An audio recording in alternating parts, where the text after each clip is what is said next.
Hello, hello, I'm back. And it's Friday Junior. Hello. Hi, can you guys see me? Can you hear me? Hello, hello. Let's see, who is here? Hello, we're covering the Diddler again. Day 11 and day 12. Hello, welcome, welcome. All new viewers, all returning viewers, all my friends. Hello. Let me see who's here. I see, shout out to all the mods. I see Tipsy. I see Laura. I see Augie. Thank you, thank you, thank you. Appreciate you guys for being here. And then I see Patty.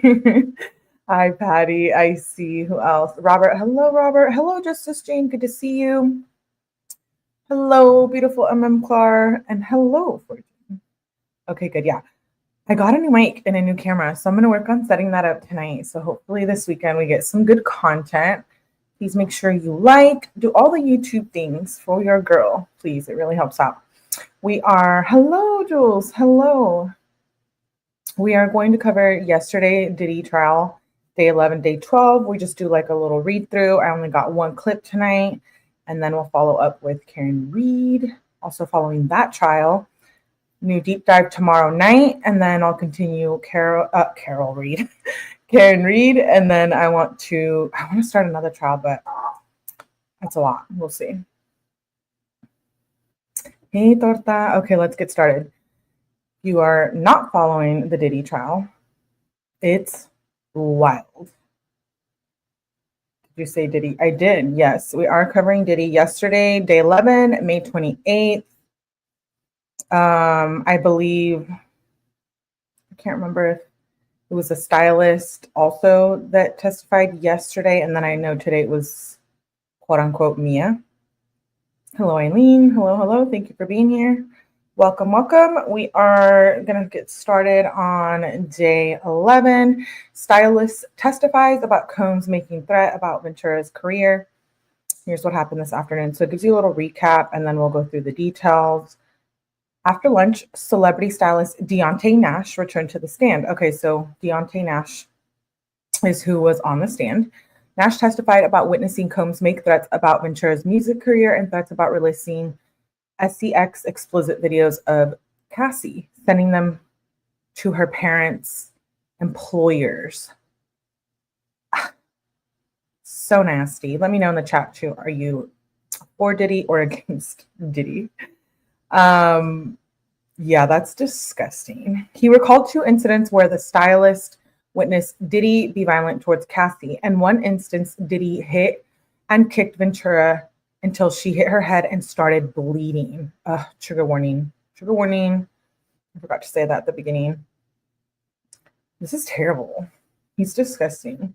Combs panicked, allegedly.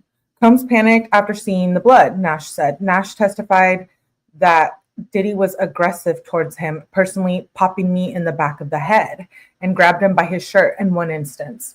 In another incident during a 2013 music video shoot, Diddy threw him on a parked car, Nash testified.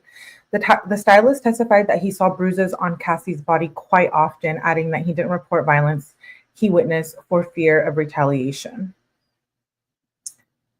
Yeah, everybody was just scared of Diddy, huh? Money. Money, money, money. Wow. Yeah, I don't know what the crown is. I saw that too.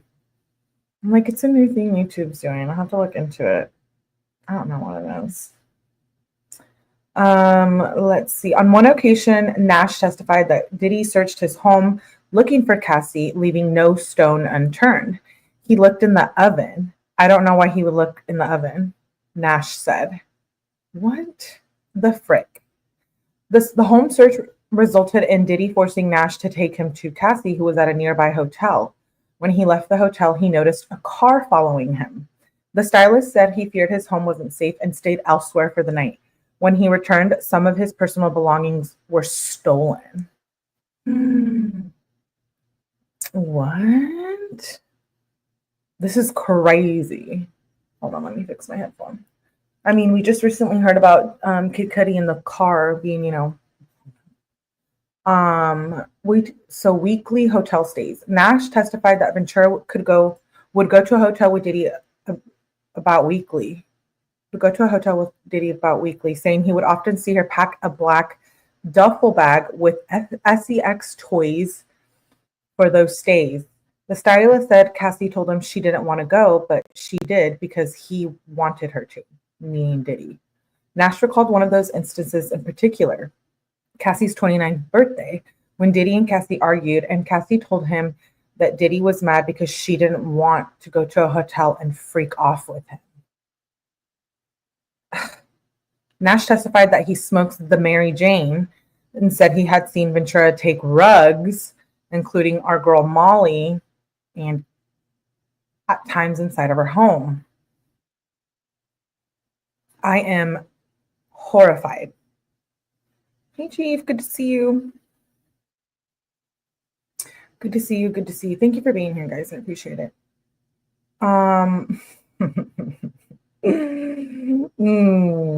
It's gonna be one of those nights. Let's see. Prosecution says it's ahead of schedule. Sure. Diddy's defense team says they don't have enough time to discuss the case with him. Okay, yeah, we heard that. He needs more time on his phone. Mark Schmiflo is raising again concerns that his team doesn't have enough time to discuss the trial with the diddler. He asked the judge to issue an order allowing them to use the room in a courthouse until 10 p.m. No drinks allowed. Agnifilo. Judge Sumerian said he would talk to the appropriate people about the request. Jury dismissed. Okay, let's get started. Celebrity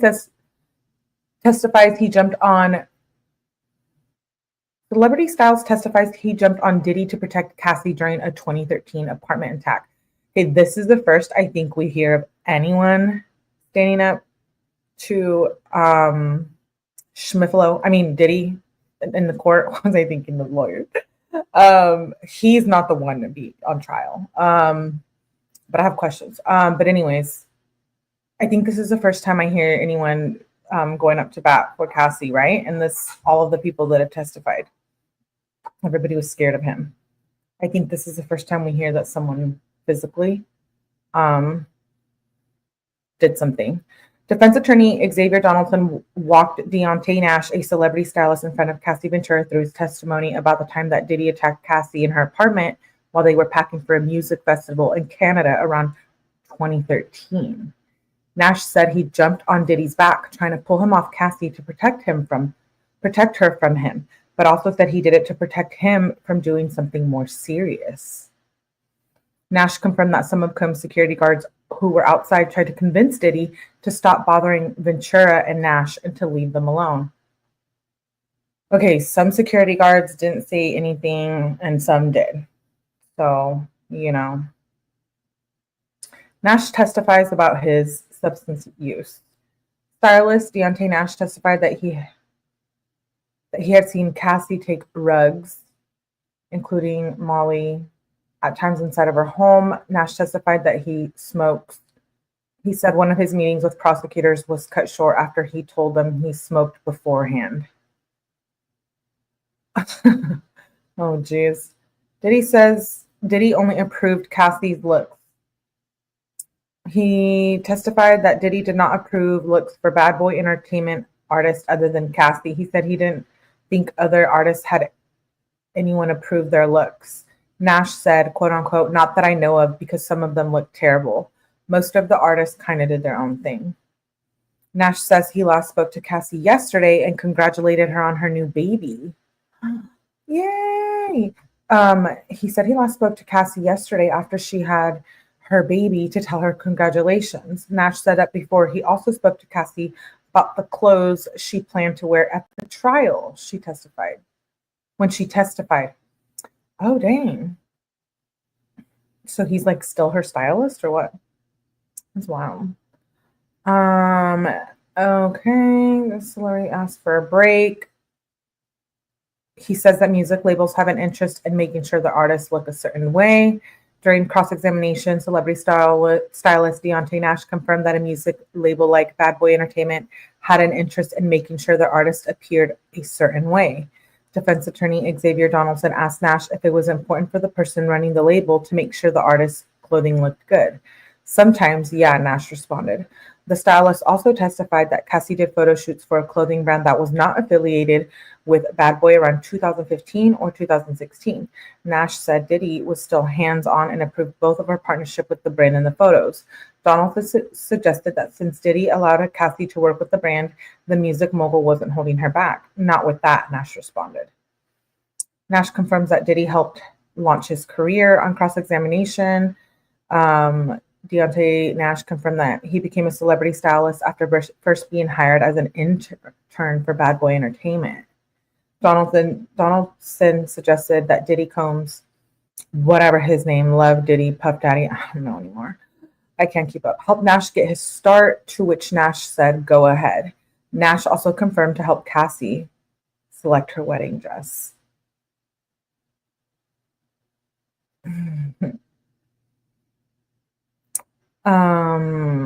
Nash corrects defense attorney when asked about his relationship with Cassie. Defense attorney Xavier Donaldson asked Deontay Nash about his relationship with Cassie. Miss Fine, Nash corrected Donaldson. Oh, he called her Miss Ventura, and Nash corrected him and said Miss Fine. I like that. Celebrity stylist testifies he has not filed for a considered lawsuit against Diddy. He's confirmed that he hasn't filed a lawsuit or sent a demand letter to Diddy. Xavier Donaldson asked him if he is considering pursuing civil litigation against Diddy. No, I'm focused on getting out of here, Nash said. Donaldson asked if Nash retained counsel to consider suing Combs. I have counsel to protect me, Nash said. I don't do federal court.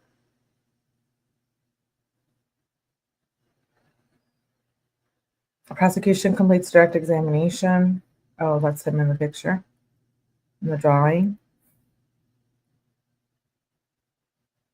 Interesting. Maureen Comey completed the direct examination of Deontay.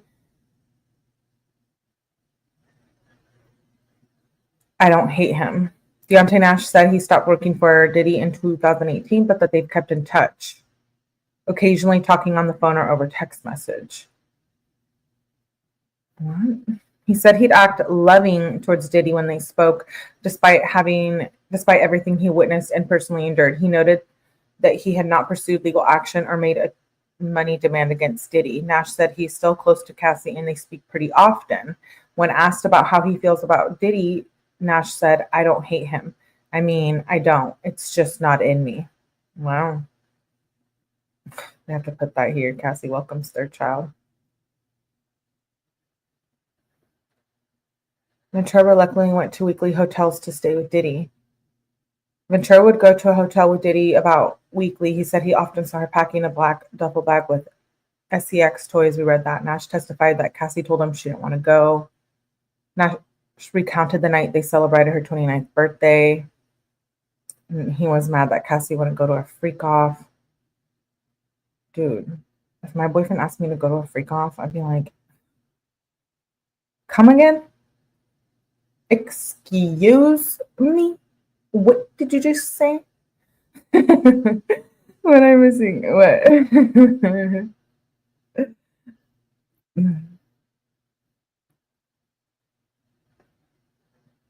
Yeah. Oh, yeah. I need to get one of those, one of the buzz balls.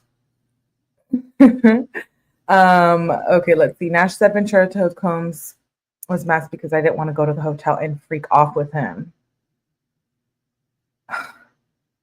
Rolling my eyes. After going to a karaoke bar and then returning to Cassie's house, Nash said Diddy confronted Cassie and told the group she would be leaving with him. Ventura packed a bag with personal items and money, telling Nash she didn't want to go, but she felt she had no choice.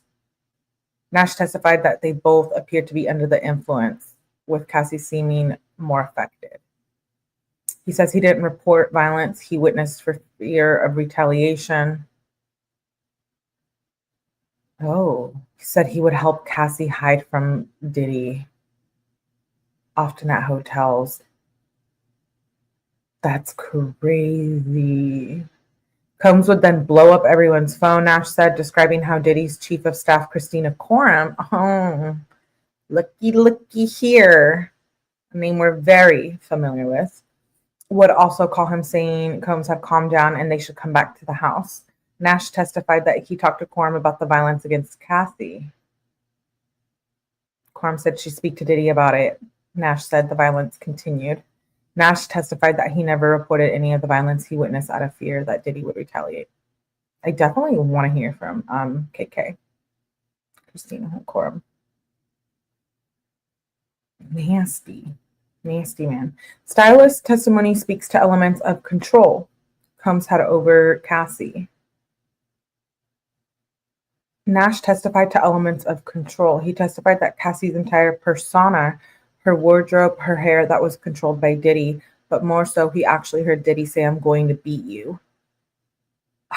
That he had heard Diddy say, "I'm not going to release your music."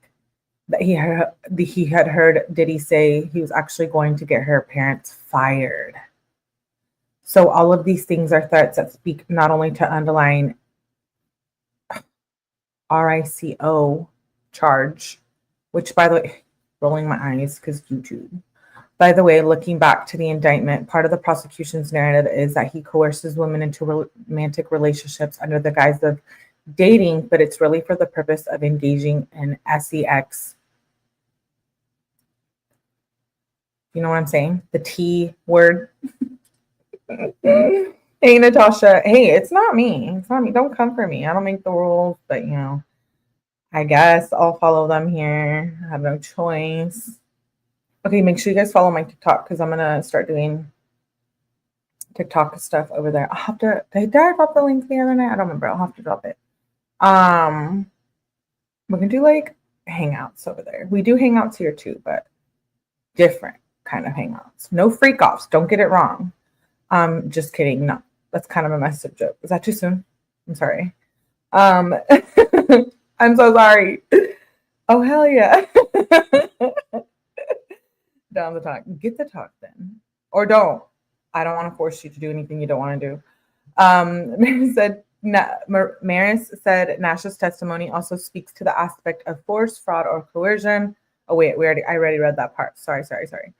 Maris noted that there's a common theme now that there's always threats looming over.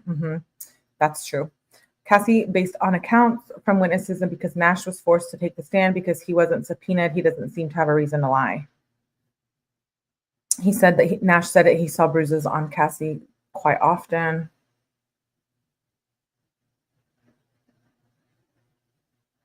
He testified he saw Diddy slap Ventura across the face one time in 2015. Nash said they were with a few other people in the parking lot outside a music studio when he heard a commotion. Nash said he looked over and saw Diddy slap Cassie across the face and say, "Get this B out of here."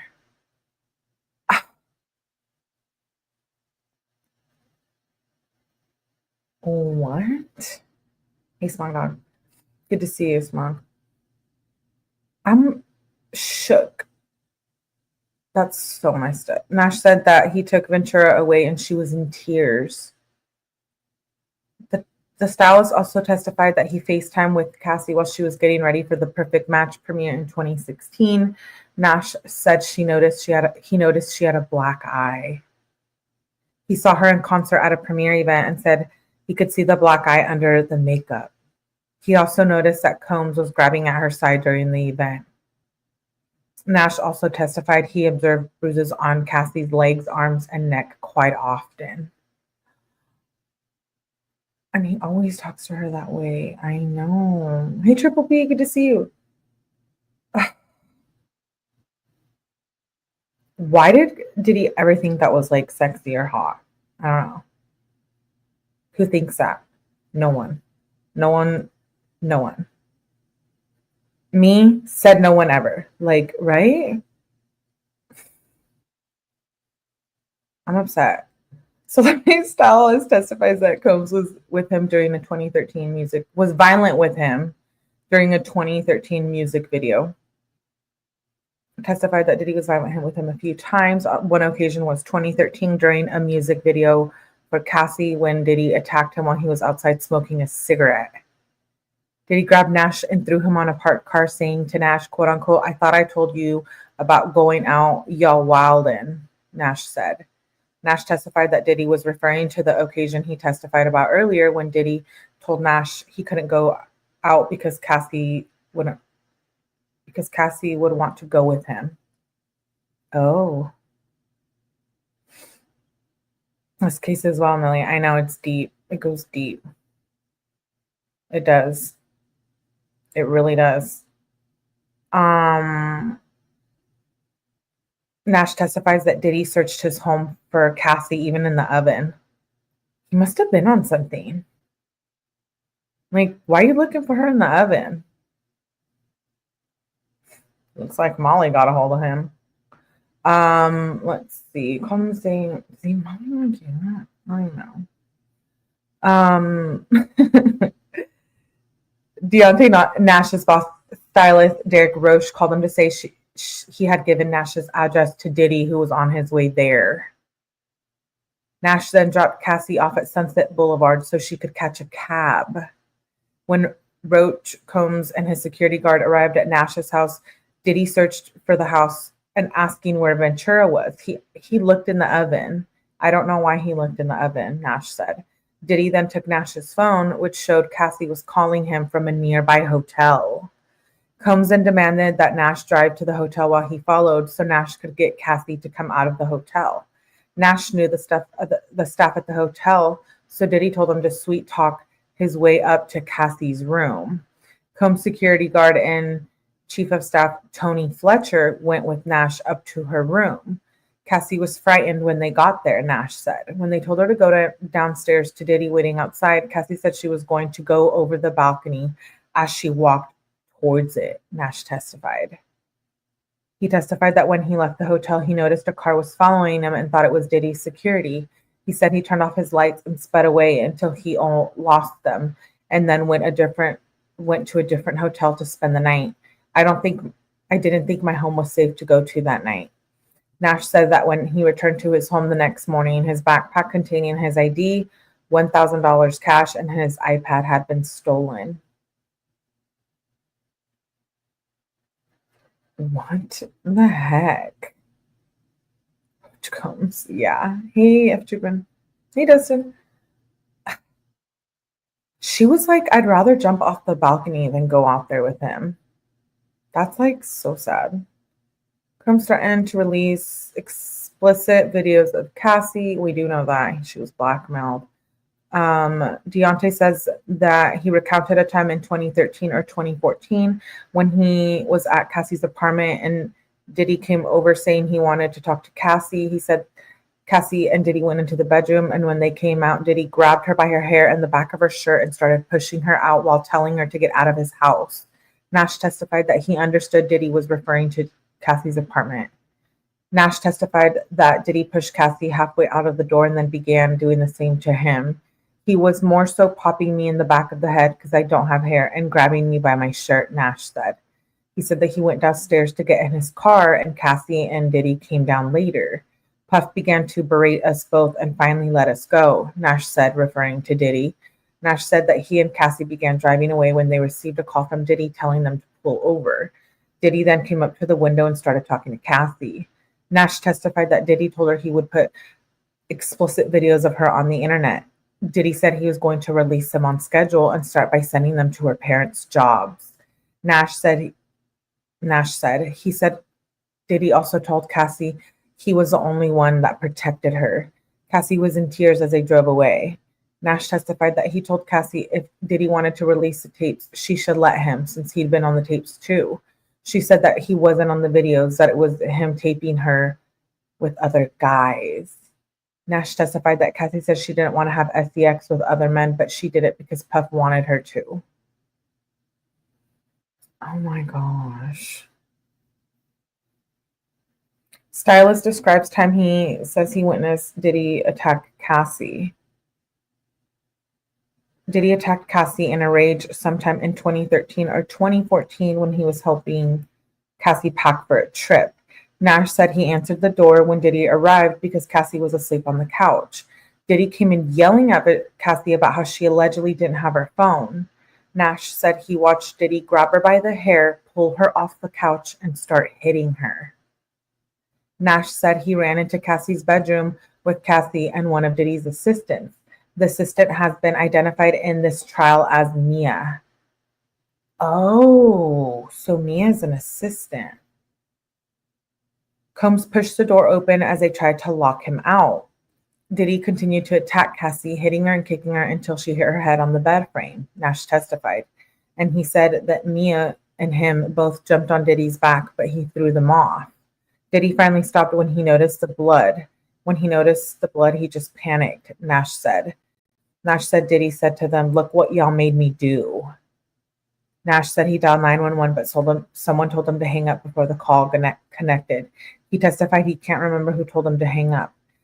Diddy told them Cassie would go to a plastic surgeon with his security guard. When Nash saw Cassie on a video call the next day, she had a gash on her forehead near her eyebrow and stitches.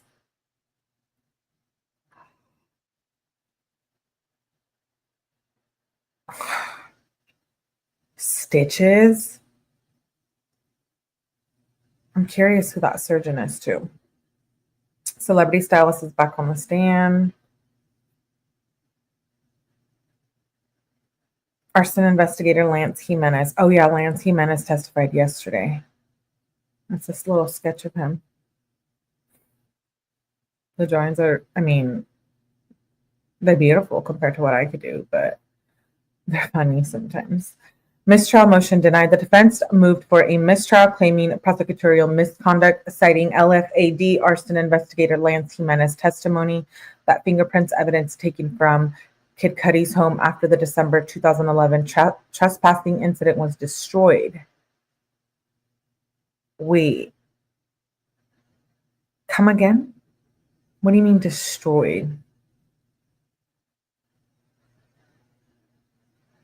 By law enforcement? Defense attorneys Mark Schmifilo said that the prosecution's implications within that questioning were outrageous.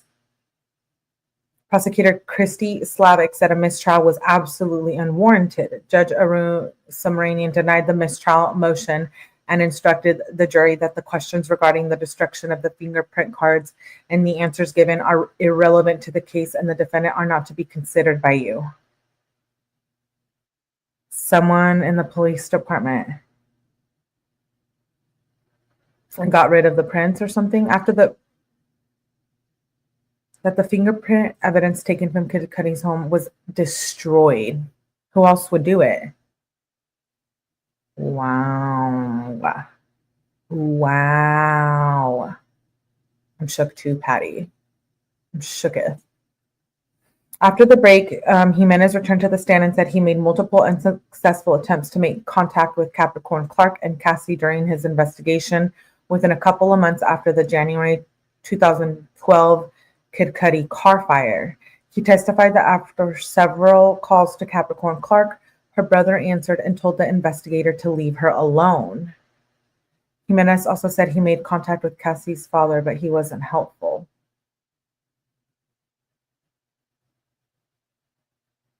Nash testified he started working for Combs in Ventura around 2008 as an intern.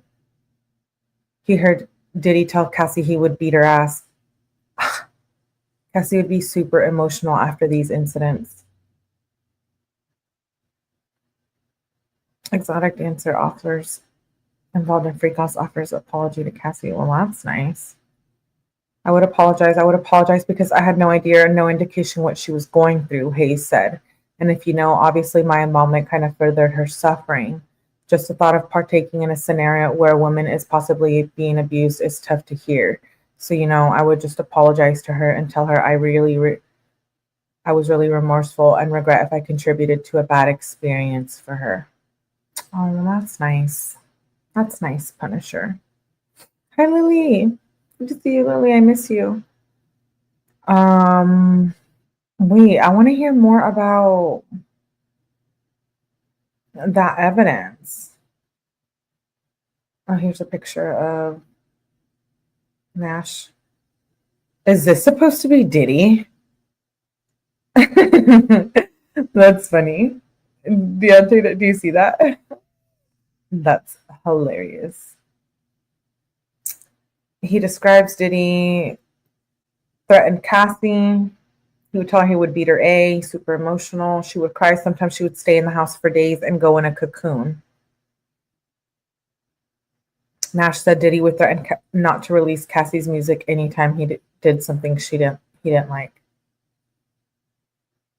Wait. Celebrity Styles jokes about his headshot on the court. Maureen Comey showed Deontay Nash a headshot of himself taken during the time he was working for Diddy. He laughed and said no. When Comey asked if that was how he looked at the time, he confirmed it was a glamorous shot and said, yes, I look amazing, prompting laughs throughout the courtroom. Nash worked for Diddy for about 10 years. Arson investigator testifies Clark's brother told him to stop calling. We know that Capricorn Clark wanted nothing to do with the investigation because she was scared of Diddy. Dre shown photos of the black glove in Kid Cudi's Porsche. Oh, because there was female fingerprints, right? Who were those female fingerprints? The Dre saw photos of the backseat of Kid Cudi's Porsche. Investigator Lance Jimenez said he didn't recall finding a second glove inside the car. Jimenez said didn't send the glove for DNA testing or collect as evidence because Kid Cudi said it was his driving glove. The arson investigator disputes claim that contact with Clark was linked to female DNA found on the bottle. Oh. So it wasn't Capricorn Clark's DNA? So then who was it? On cross-examination, defense Mark Agnifilo-Schmifilo suggested the arson investigator Lance Jimenez contacted Capricorn Clark in March of 2012 after receiving test results that revealed partial female DNA recovered from the glass bottle. Jimenez disagreed, saying he doesn't believe the timing was related.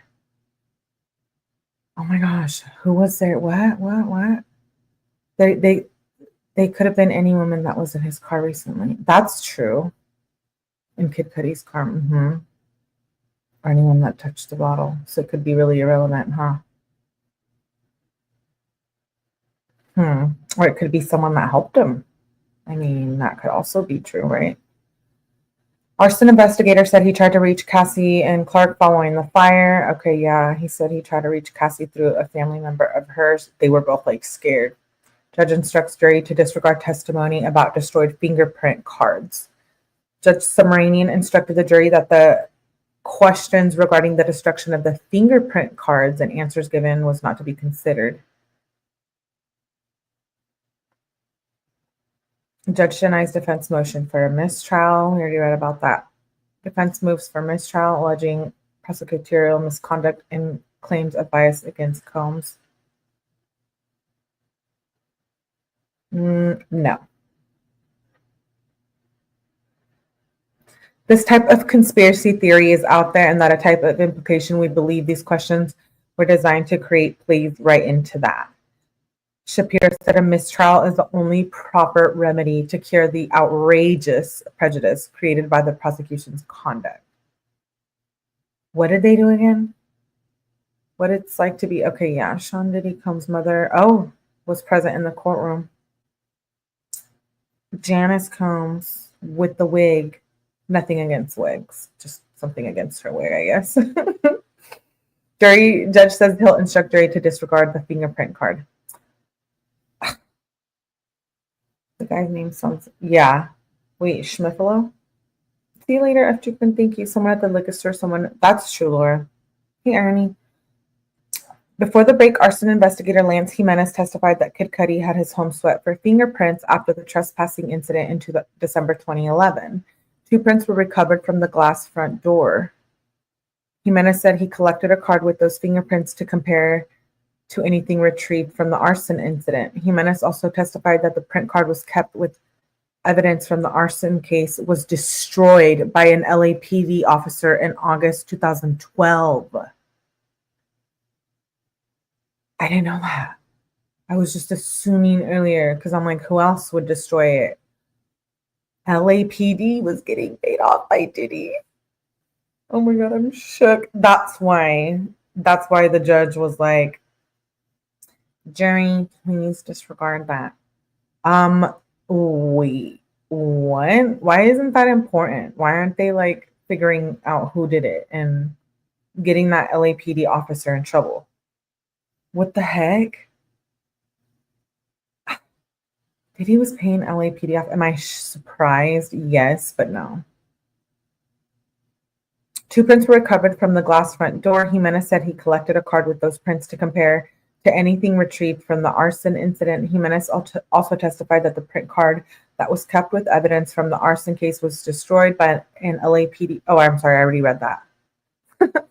Jimenez testified that he basically has to sign off on the destruction of any evidence he submitted as the lead investigator. The defense objected to the line of questioning.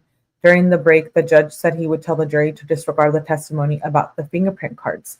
Defense attorney Agnifilo said the prosecution's implications without that questioning were outrageous. Agnifilo said they were suggesting to the jury that someone in this courtroom had something to do with the improper and suspicious destruction of these fingerprints. Yeah, Schmifilo, that's exactly what we think. That's exactly what we know now. Nothing surprises me anymore. Ellen DeGeneres? Yeah, Ellen DeGeneres needs to speak up. I was watching a clip about her the other night, and she was like talking with Diddy about one of those parties. And I'm like, suddenly so quiet. I'm shook. LAPD destroyed those. Wow. Christopher, what? This the jury heard from 2 witnesses, Christopher Ignacio and LAPD. Ignacio responded to Kid Cudi's home in 2011 when Diddy allegedly broke in. He responded to a radio call of a possible burglary at the home and testified that he noticed a black Escalade parked outside of Kid Cudi's home. The SUV took off up the hill as the marked police vehicle with the lights on and sirens on pulled up behind it. Ignacio testified that he didn't pursue the Escalade because there wasn't a crime at that point.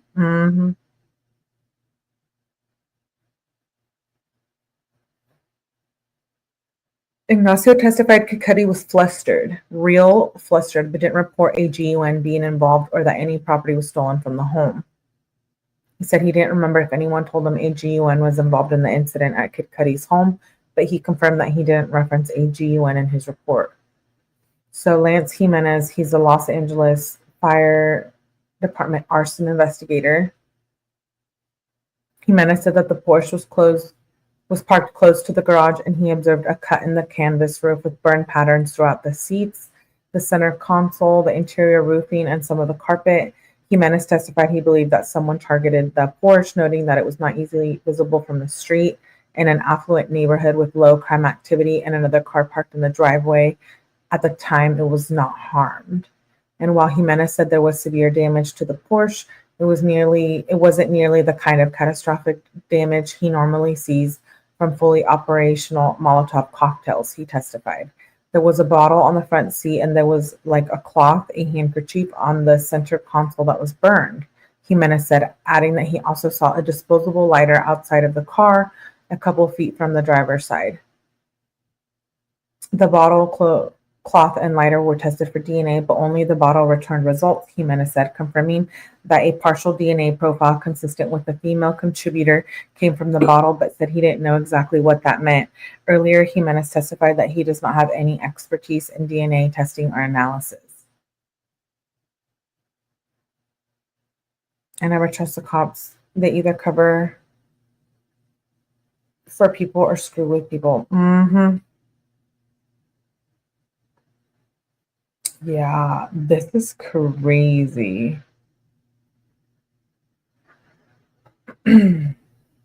Let's see. Partial female DNA profile found on bottle in Kid Cudi's Porsche.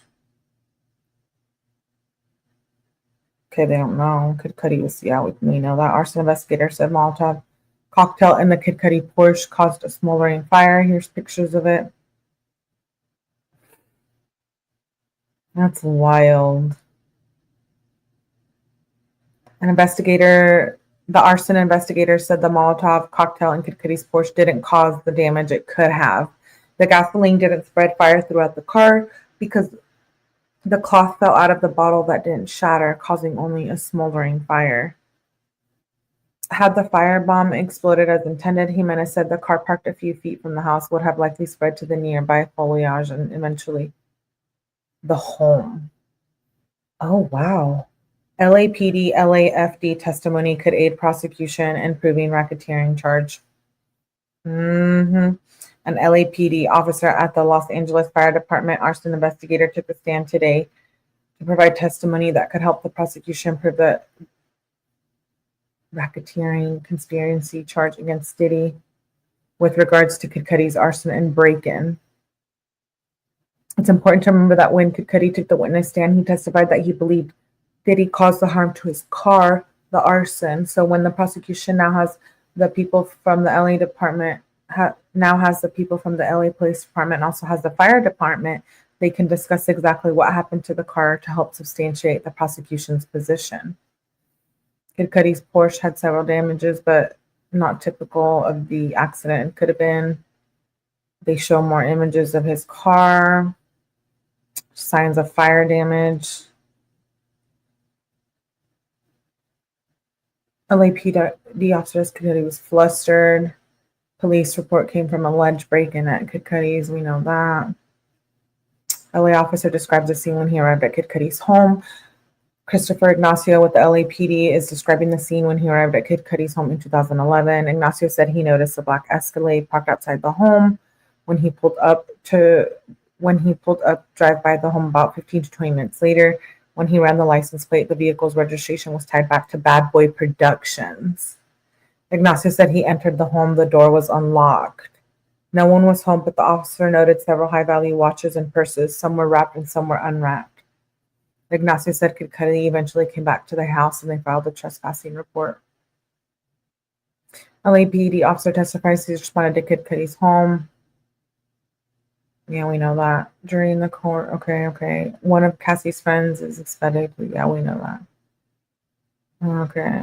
I think that's enough of day 11, and this was a picture of day 10 when, what's her name? Oh my God, I should know her name. The assistant. Is that Capricorn Clark? That's Capricorn Clark, right? Okay, so that is day 11. All started with the footage of the monster dealer hitting her. How much have we found out since Pandora's Box? Imagine they didn't have that on video. He would just carry on. Exactly. Or if he would have settled with Cassie, I think, too. Like, it probably wouldn't have gone to trial. If he would have just paid her out. From the beginning. Definitely Pandora's Box. I think douchebag parents taught him this lifestyle, even though, yeah. I mean, did the mom teach him the lifestyle, Janice, or was she just like, I can't do anything about it anyways, because he's my son and he's wealthy and he's rich and he's famous and whatever. That fire could have gotten really out of control, right? I don't understand. I see that they are proving that he did bad things, but are they proving a RICO case? That's the thing. Hey, Maura, good to see you. A lot of people are saying that, it doesn't prove RICO. And then I don't know why YouTube is so sensitive with RICO. Like, I'm like, dude, it's part of the justice system. Like, I don't know what YouTube wants me to do. Like, get up here and say, like, Ricola or, like, what? You know what I mean? We're affected by whether we want to believe it or not. We are. But what I'm saying is, like, was she somewhat responsible or was she just complicit? Like, you know what I mean? I don't know. Yeah, I guess I don't know. Let me know what you guys think if it proves that it is, RICO. Well, my dog's name used to be Rico, so technically I don't think it's a bad word, but Mayo. Yeah, I know. I don't know. Is it Rico? What do you guys think? You let me know what you think. Day 12. So this is today. These drawings are so funny, but they're good. I mean, dang. Who's drawing that fast and then like posting it as they're doing live updates? Shout out to, does it say? Jane Rosenberg. Okay, Jane Rosenberg. Good job there, girl. Is it true that the kids walked out? I don't know. I would probably. I mean, it's going to be so much more to this trial, right? Yeah, there's like 3 weeks left, I think. Yeah, right? Mia. So, okay. So Mia is I have to sneeze. Okay, no, I don't. Mia is a former assistant to Diddy. A lot of people are saying it's somebody named Sarah Snedeker, but I'm wondering why they're not able to release who it is. Because she's in the courtroom, right? So like Diddy knows who it is, and or no. Mia, a former assistant to Diddy Combs and friend of Cassie, continued testifying today under the pseudonym most of the day. She spoke about the drug use and violence, both physical and verbal. Recall or not, I hope you know. Right.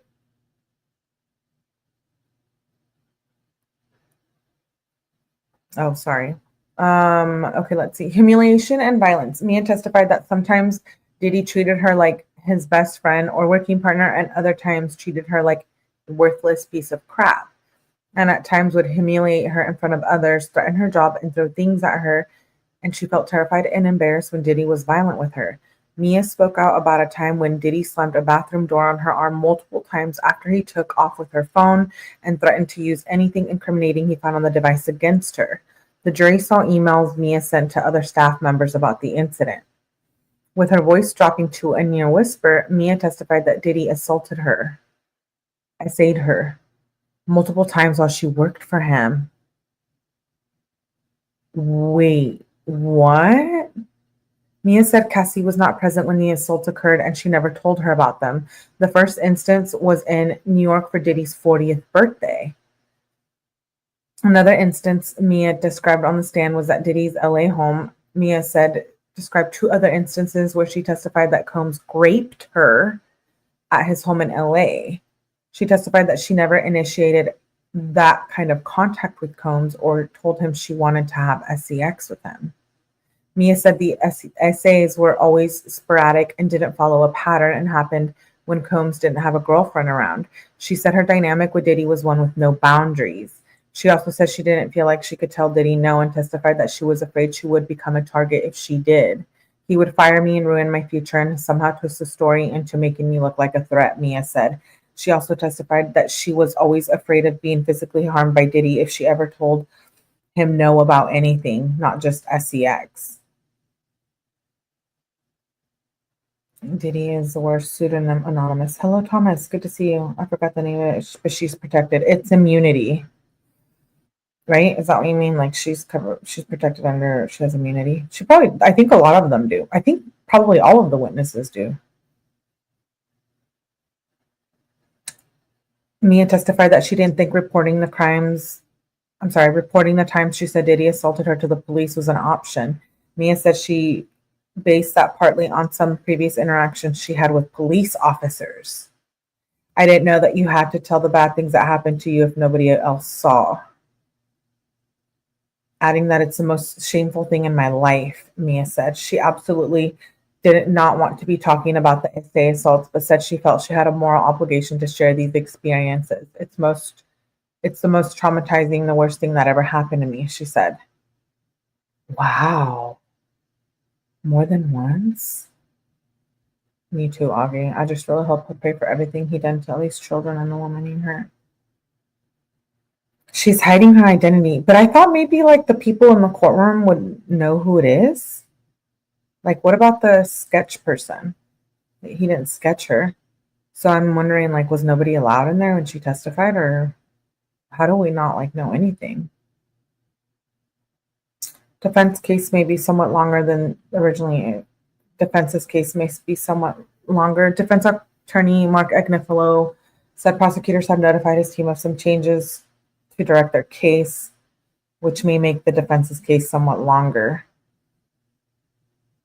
We're probably still bumping up against the 4th of July holiday. Oh, wow.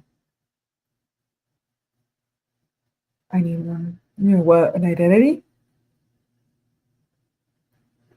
You need an identity? Is that what you're saying? Or a buzzball? Jury dismissed for the day. Okay, let's see. Ex-assistant testified she didn't report essay by Combs out of shame and fear. We know that. I didn't know that you had to tell the bad things. She said part of the reason she's talking about it is because when you're scared into silence, these things continue to happen to others. Mia said she absolutely did not want to be talking about the essay, but she had a moral obligation. Didn't think she could report the essay assaults to police. Oh. She didn't think reporting the time she said Diddy assaulted her to police was an option. Mia said she based that partly on some previous interactions she had with police officers. She described one time when a cop in LA let her go even though she was speeding without a license because she got Diddy on the phone to talk to the officer.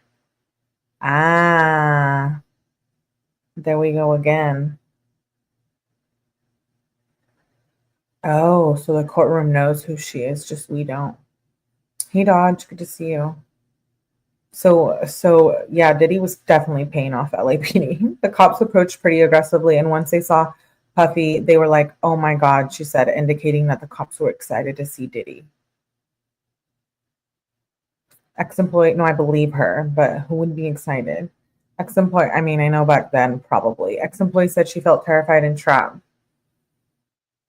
Testifying in the Sean Diddy trial, says she lived in constant fear of Diddy physically harming her and following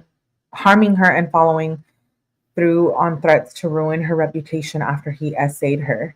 The woman who's being identified by the pseudonym Mia testified that she feared being attacked if she spoke out against Diddy. I didn't want to die or get hurt.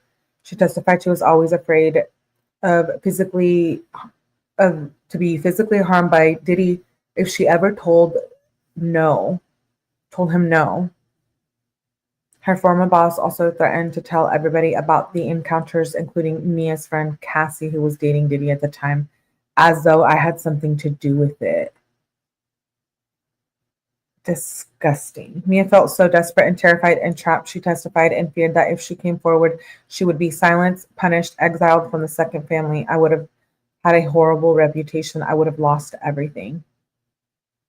Prosecutor Madison Smizer Asked by prosecutor Madison Smizer why she didn't tell Human Resources about her boss, Mia said HR was not there to protect her and only was used by Diddy to punish people who had crossed him. The former assistant has repeatedly emphasized that the alleged assaults took place before the Me Too movement forced a public reckoning with essays by powerful men in the entertainment industry. I was going to die with this. I didn't want anyone to know ever. An assistant who suspected Diddy hit Ventura was fired after an internal call. Hey, Keyword. Mia said one of Diddy's former assistants testified that another assistant had previously told Diddy's chief of staff that she thought Combs had hit Cassie. Mia said that she was told there was an urgent phone call with high-level employees to discuss how to handle the assistant. After the phone call, the assistant was fired. Mia said Diddy told her later that the assistant had filed a lawsuit and Mia may need to take the stand to testify against her regarding an incident where the assistant had punched her. Mia said she didn't end up testifying. Diddy also told her that she would have to testify when Capricorn Clark was fired. He said if there was a lawsuit, I would have to get up on that stand and defend him and say, you know what he wanted me to say. This is insane. The former assistant explains why she didn't tell him no, said she never wanted to engage in the SEX act with Diddy. Prosecutor Smizer asked Mia if she ever told Diddy no during the encounters. Not only no, I only tried to squiggle out of them if I could, Mia said. Smizer asked why didn't she tell Combs no. I couldn't tell him no. Like about a sandwich. I couldn't tell him no about anything. There was no way I could tell him no. Mia said she was afraid that she would become a target. He would fire me and ruin my future and somehow twist the story into making me look like a threat. I mean, yeah, he was doing that to everyone. The essay assaults were sporadic. Mia said one of Diddy's former assistants testified that she never had an essay contact with had never initiated sex contact with Combs or told him that she wanted to have sex with him. She said the SA assaults were sporadic and didn't follow a pattern, but they happened when Diddy didn't have a girlfriend around. She said their dynamic was that there were never any boundaries. It wasn't weird for me to be in his room at all hours of the night or waking him up or talking to him while he was on the toilet. Mia testified she always thought there wouldn't be a next time because they were so random and spaced out. I always thought that the next time I would, if there were ever a next time, I would somehow be more prepared. Mia said after the essays that she would keep it moving. There wasn't time to stop and think and reflect or anything. Just keep it moving like it never happened. Wow.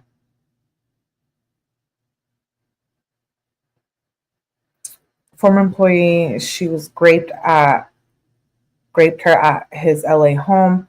Mia is now testifying about occasion in 2009 and 2010 where she said Diddy raped her. The former assistant said she was asleep in his home when Combs climbed on top of her. She said she was sleeping with the door unlocked because she wasn't allowed to lock it. Mia testified that she was woken up at the weight of a person on top of me and was Diddy, she said. Mia said Diddy told her to be quiet and use one hand to get his pants off. After a pause, Mia said he put himself inside of me. I just froze. I didn't react, she said. When asked how she felt, Mia said she was terrified and confused and ashamed and scared. It was very quick, but it felt like forever, Mia said, audibly emotional and sniffling. Mia went on to recount another time she said that Combs assaulted her at his home in LA. She said she was on the floor in the closet packing a bag when he assaulted her. I felt like trash, she said, adding that she felt scared and ashamed and like an idiot. Racketeering charges challenging because focus has only been on individuals' actions, legal expert says.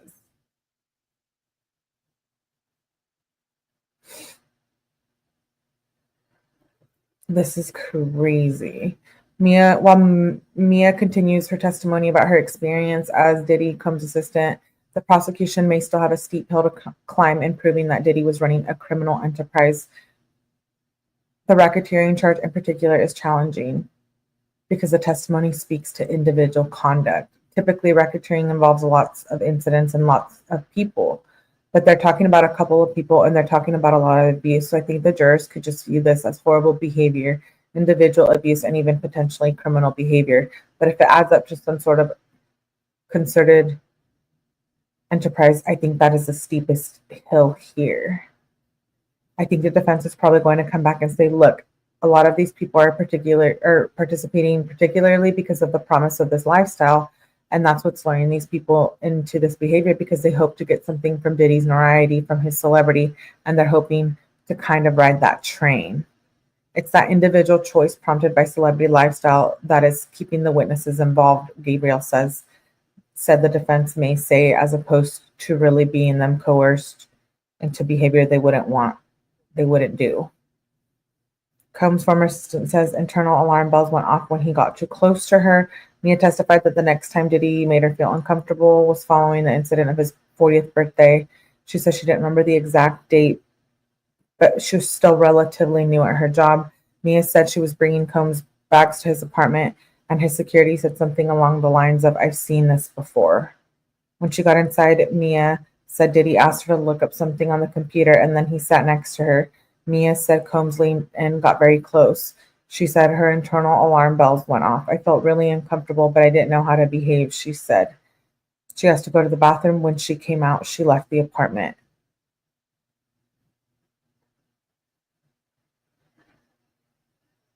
He just does whatever he wants to whoever he wants, like everyone is trash. Yeah, I know. Former employee says Combs assaulted her 40th birthday. Yeah, we heard about that. The woman who's testifying, Mia, he asked to speak with her, and the two of them went into the kitchen where he told her she was doing a good job and didn't need to be nervous about coming to him with questions, Mia testified. He then offered her 2 shots. The former assistant says she remembers wondering if she'd eaten enough beforehand because the shots hit me kind of hard. So now we know what was in those shots. She was shocked when Combs leaned in to kiss her against the wall. I was shocked and I froze. I couldn't even process what was happening. The next thing Mia remembers clearly is sitting in a chair in the main room in the penthouse as the sun came up. She says she thought it would never happen again, that her boss had just been drunk and that it was probably a huge accident. he assaulted her multiple times.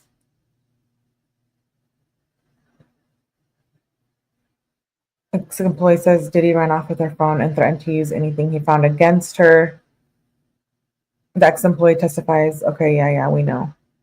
She said she was with Combs at his Revolt Media Productions office when he borrowed her phone to make a call and then ran off with it rather than handing it back. Mia said she was scared her boss would see a text to a stylist where she badmouthed Diddy. She chased after the music mogul, who slammed her arm in the bathroom door multiple times when she tried to follow him. He eventually ran into the street outside and left, leaving me with a badly bruised arm that she thought might have been broken. When she saw Diddy later that day, he told her, I wouldn't want someone going through my phone. He told her, I wouldn't want someone going through my phone if I had what you had in there either, and claimed, I sent all of your compromising or inappropriate photos to my phone so that I got something on you just in case you got something on me. Mia testified, adding that she was relieved to know she didn't have anything compromising on the device. The jury saw emails Mia sent to her staff members after the incident where she asked for someone to pick her up because she was stranded without her phone. When asked what happened, Mia said in the emails it was an in-person story. She testified in court that the comment was a reference to never putting stories involving violence into an email. Wow. I'd like to know how all of these people were witnessing all of this. I'm sure I missed it and you mentioned. Years. Like years, Laura. Everyone was like different. I think everyone just came around at different times and they stuck around and however long they were employed by him. It was almost like every employee was somehow a witness or somehow involved. You know, the bodyguards, other artists, makeup artists, assistants, record label producers. I mean, it's crazy. Mia, okay, here's what else she said so far. She witnessed violence from Diddy to Ventura more than once on a 2012 trip to Turks and Caicos. In one instance, Mia was woken up to Cassie running and screaming into the room. She was screaming for help and saying, you got to help me. He's going to unalive me. Mia believed Diddy's authority was above the police. She testified, adding, she believed at this time, years and years before social media or Me Too or any sort of example where someone had stood up successfully to someone in such power as him. Mia testified that Diddy constantly stressed confidentiality, and she was taught to believe that violence she witnessed fell under the requirement of loyalty she had to Diddy's business. Mia said she witnessed bruises on Cassie's body, fat lips, busted eyebrows, a gash on her forehead, and black eyes. The jury was shown a photo Mia took of Cassie at the premiere of The Perfect Match. Mia testified that Ventura had bruising on her arm and under her eye that was covered by makeup. In 2012, Mia testified that during the Cannes Film Festival, Ventura had a busted lip and other injuries, and Mia saw Combs digging his nails into Cassie's arm. When Ventura's injuries were too obvious to cover up, she would stay in hotels, only leaving when she healed enough to cover up. Mia testified that she would set up hotel rooms for Diddy, unpacking toiletries, including lotions, baby oil, and lubricant, and remained on call in case Combs needed anything. Before housekeeping went in after hotel stays, Mia was tasked to cleaning up the room, describing the state of them as a nightmare with baby oil, candle wax, and sometimes blood left behind. Mia testified that there was times she was with Cassie before a hotel stay, but one time stands out in her memory when Cassie seemed visibly upset to oblige to Diddy's request for a hotel stay and developed a stomach issue because of it. So it says, no one should ever have that, have the amount of power, right? I don't know if he's going to be guilty. I don't know. I want to say yes, but I don't know. Guilty of like what though? You know, I think he'll be found guilty, but of what, I guess the question is. I'll never look at baby oil the same. Yeah. No. Sorry, Johnson and Johnson. We don't want to be using your baby oil anymore. Combs often throws things at Mia. I know it's good for like tanning. Through things I don't tan, but I've seen people use it. Combs often threw things at Mia when angry. Mia said Diddy threw a computer at her head in his trailer on a music video in LA. He was angry because the Wi-Fi didn't work. What? When she returned to the trailer to relay that a production assistant said they were working on it, he cut her off. He cut me off and started screaming at me like I shouldn't come back here until I figured out Wi-Fi myself.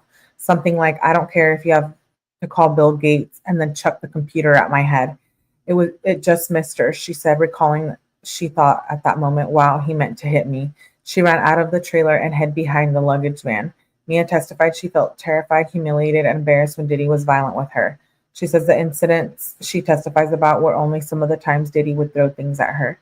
She said when he threw things at her, she would often wonder if there was something wrong with me that I would make him so upset. She says Diddy would switch between treating her like a best friend and abusing her. He would humiliate me. He would curse at me. He would go on really long, extended rants about how incompetent and stupid I was, threaten my job, said Mia. Combs knew she wanted to work on film and TV projects, which she did through his Revolt production companies. Mia said there were times he would take projects or credits away from her or threaten to do so when he was angry. He ruined so many people's dreams. You know what I mean? Like Cassie, her music, and then this person wanting to just be in the production industry, and then the models, taking away their modeling job. It's just it's so crappy. Combs also threw things at her, including a bowl of spaghetti, turkey meat, a phone, and a computer. He threw spaghetti at her. How rude. She described the night he threw spaghetti at her in more detail, testifying that Combs was set off when she tried to briefly go to her room before leaving his house to pick some people up at his request. Diddy told her she needed to go immediately and went on a humiliating rant in front of a group of people, eventually throwing the bowl at her and landed nearby and did not hit her, Mia said. She ran outside barefoot and hid in a bush until she went to a hotel later that night. In a bush? Hey, night. I know, Augie. I'm with you. Mia's testimony is helping build the prosecution's case on the R case. Oh, and look, they didn't even put her eyes or anything. They really don't want us to know who it is. She's providing key testimony for the prosecution's case. She's corroborating what past witnesses like Ventura and Deontay Nash have said. Her testimony, not just about Cassidy, but about her personal experience with Diddy, fits into the racketeering conspiracy charge, adding that it's giving the jury an idea, a picture that Diddy was complicit and conspiring in these charges, and these went beyond just acts that were a pattern of conduct. She ex-assistant testifies that Diddy pressured her to snort Special K. Mia testified that the first time she took rugs other than Mary Jane was with Combs at his Miami home. She said Combs gave her MDMA and told her she was now part of the Breakfast Club. She also described an incident at Burning Man where Diddy had 3 plates with white powder, one with M, one with Coca-Cola, and one with Special K.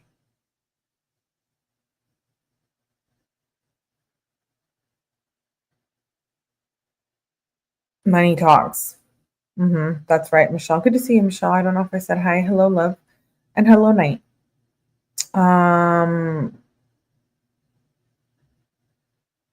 People were taking turns going up and playing some guessing game, Mia said.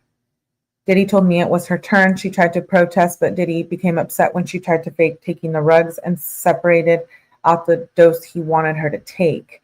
Mia said she snorted the rug, which turned out to be Special K, and then to try to blow some of it out when she was out of view. She testified that she had never taken that before. I don't think I had a choice. Cassie was so nervous before a hotel, she started getting stomach issues. Recalled one instance that stands out in her memory. Mia has been testifying about. Okay, yeah, we know. Mia said they were in Cassie's car in LA when Cassie received a message. She got a message and was upset. Mia testified, adding that Cassie told her Puff wants to have a hotel night. Ventura seemed visibly upset, Mia said, more like nervous, really nervous. She started getting stomach issues because of it. She had to clean up nightmare scenes in Combs' hotel room. Standard procedure was to sweep the rooms to make sure there wasn't anything a housekeeper could take to TMZ. That's wild. Their rooms would be a nightmare. Mia testified with baby oil, candle wax, and sometimes blood to clean it up. Diddy told Mia it was period blood. It was also Mia's job to take Diddy and Cassie to the hotels and set up the rooms. She'd unpack the toiletries, baby oil, lubricant, candles were on the list. They had to be white. If they were gray, the label had to be ripped off. Oh my gosh.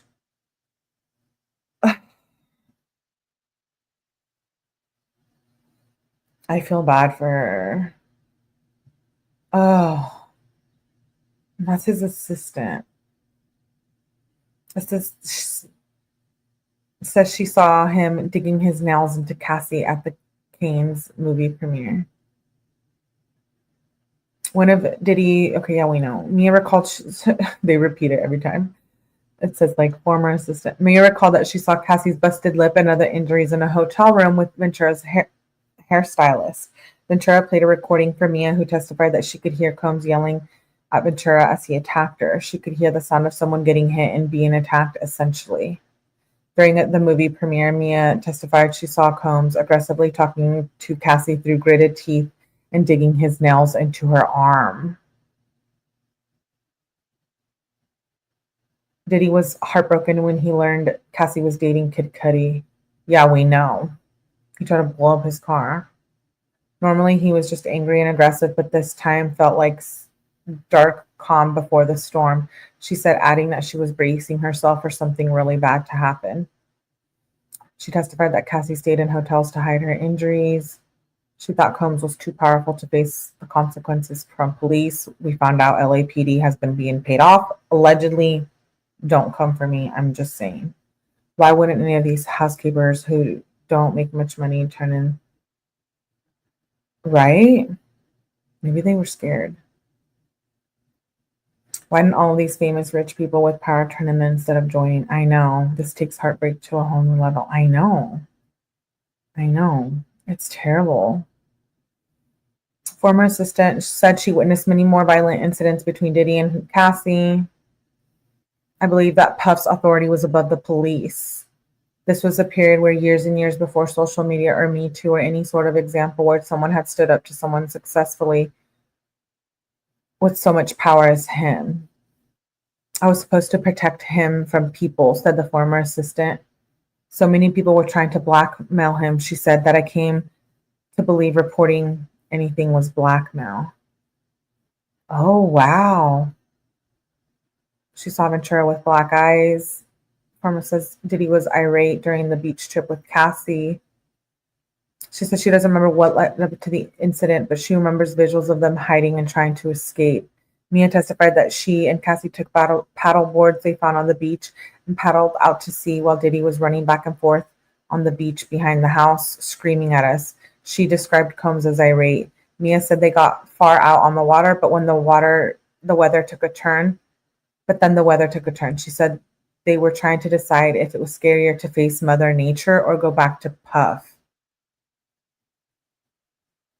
They were just going to go out into the sea. Just bye. Eventually, they went back to the shore. She said, that's terrible.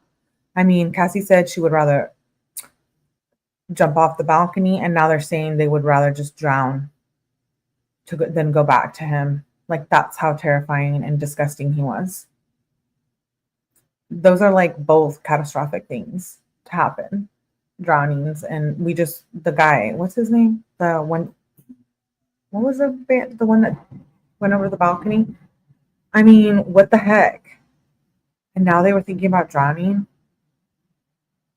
Ex-assistant testifies Ventura ran screaming from help from Diddy during the Turks and Caicos trip. She went on a Turks and Caicos trip in 2012 with them. She witnessed violence. I was woken up to Cassie running and screaming into the room. He's going to unalive me. Cassie's normally very chill and calm. It was like the most terrified someone screaming for their life. She said Cassie pushed furniture toward the door, but Diddy caught up to Cassie banging and screaming at the door. She said they ran out the back of the room, through the patio, and onto the beach to hide. Ew.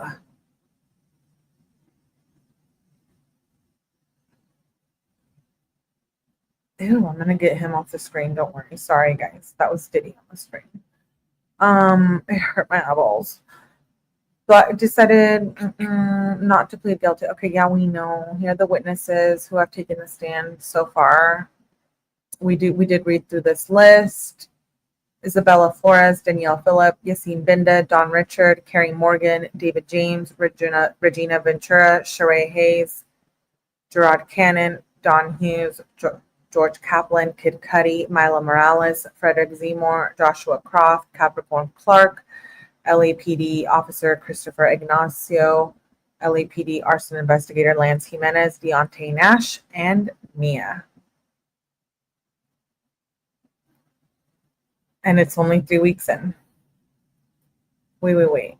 I saw something here. Prince's security had to separate Diddy from Cassie Ventura after he attacked her at party.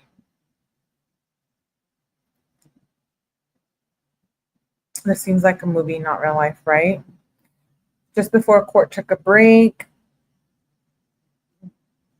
the assistant testified she recounted an incident at a 2010 party hosted by Prince, in which the music legend security had intervened when Diddy attacked Cassie.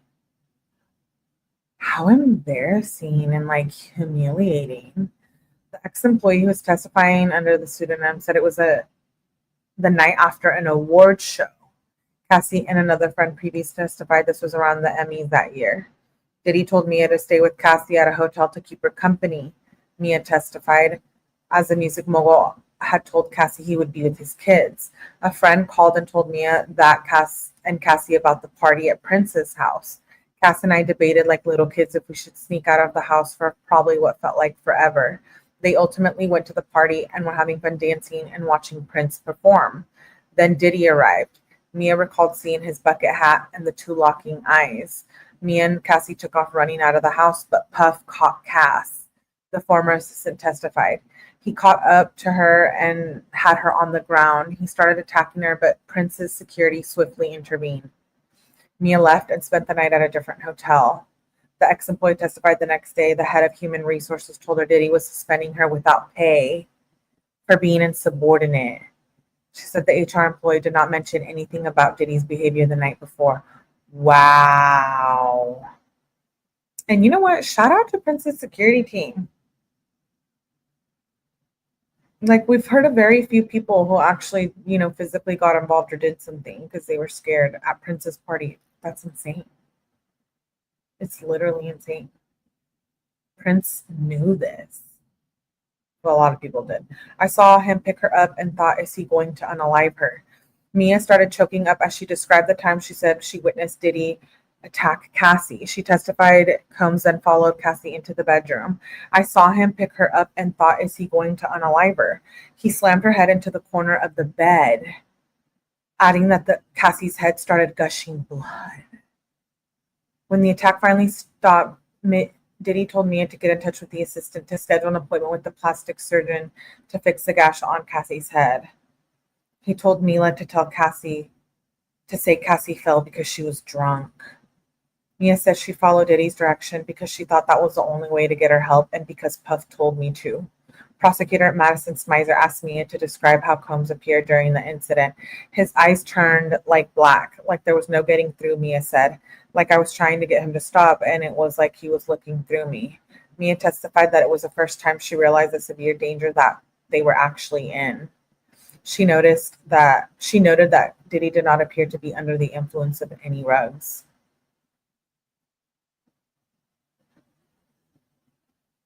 She recalls a time where Deontay Nash and her were at Cassie's apartment helping her pack for an upcoming trip. She testified that Diddy showed up to the apartment banging on the door and came inside screaming at Cassie, "Have you been drinking?" She said Diddy was crazy aggressive and began to attack Cassie by throwing her to the ground. Me and Deontay immediately jumped in and tried to stop it, Mia said. We were both just trying to get him off of her. At some point, he had Deontay in a position where I was like scared he was going to unalive him, and I jumped on his back. He threw me against the wall so quickly and easily, I realized we were in real danger. Right, Melly? No, their security helped Cassie. No.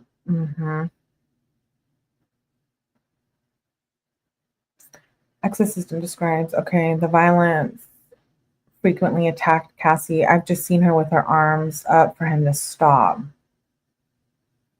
Wait.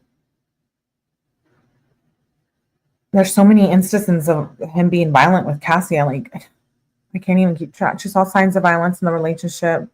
The ex-employee testified she saw Diddy throw Cassie on the ground, chase her, and crack her head open. She never saw Cassie fight back. Security would sometimes show up if Cassie didn't answer his calls. If Cassie didn't answer, there would be multiple people calling, texting her, emailing her, trying to find her, or the security would show up. Diddy controlled when she and Cassie would spend time together. Punishment was typically unpredictable, but typically pretty terrifying.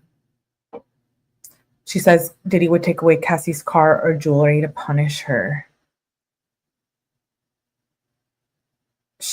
Diddy paid for Cassie's home and cars, according to the ex-employee. Combs would take away items like her car or jewelry all the time when he got upset with her, according to the former assistant. Cassie had to get Diddy's approval for outfits, nails, and hairstyles. This is terrible. Ventura told Combs in an email she couldn't perform due to lack of support. The jury was shown an email that Cassie sent in April of 2012 to Diddy, Mia, Capricorn Clock, and others involved in her music career. The message said in part, quote unquote, I have been informed that I cannot perform on Monday due to overages and costs. I have worked very hard, but I cannot support myself on the things I need in order to move forward and make the show happen and run smoothly. Diddy responded to an email by telling her to reach out to another executive, saying she wasn't ready and she doesn't want to embarrass herself again. Ventura responded, if that were the issue, I would. So since you no longer want to support your artist, I have to pull out. No label, no label support, no show. Diddy had the final say in Cassie's career, describes relationship as toxic and abusive. She and Ventura were like sisters and best friends. Oh, she said they are still friends today. I'm glad to hear that. The jury is on an okay short break. Mia testified that she worked for Combs in two roles, personal assistant and director of development and acquisitions for Red Revolt Films, describing the work environment with Diddy as chaotic and toxic. During her first 24 hours on the job, Mia testified she didn't sleep, which turned out to be her new normal. She testified that at one point she was only personal assistant for about a year. She was his only personal assistant for about a year. Mia testified about several ways in which Diddy was violent with her. He's thrown things at me, thrown me against the wall, thrown me into a pool. He's thrown an ice bucket at my head.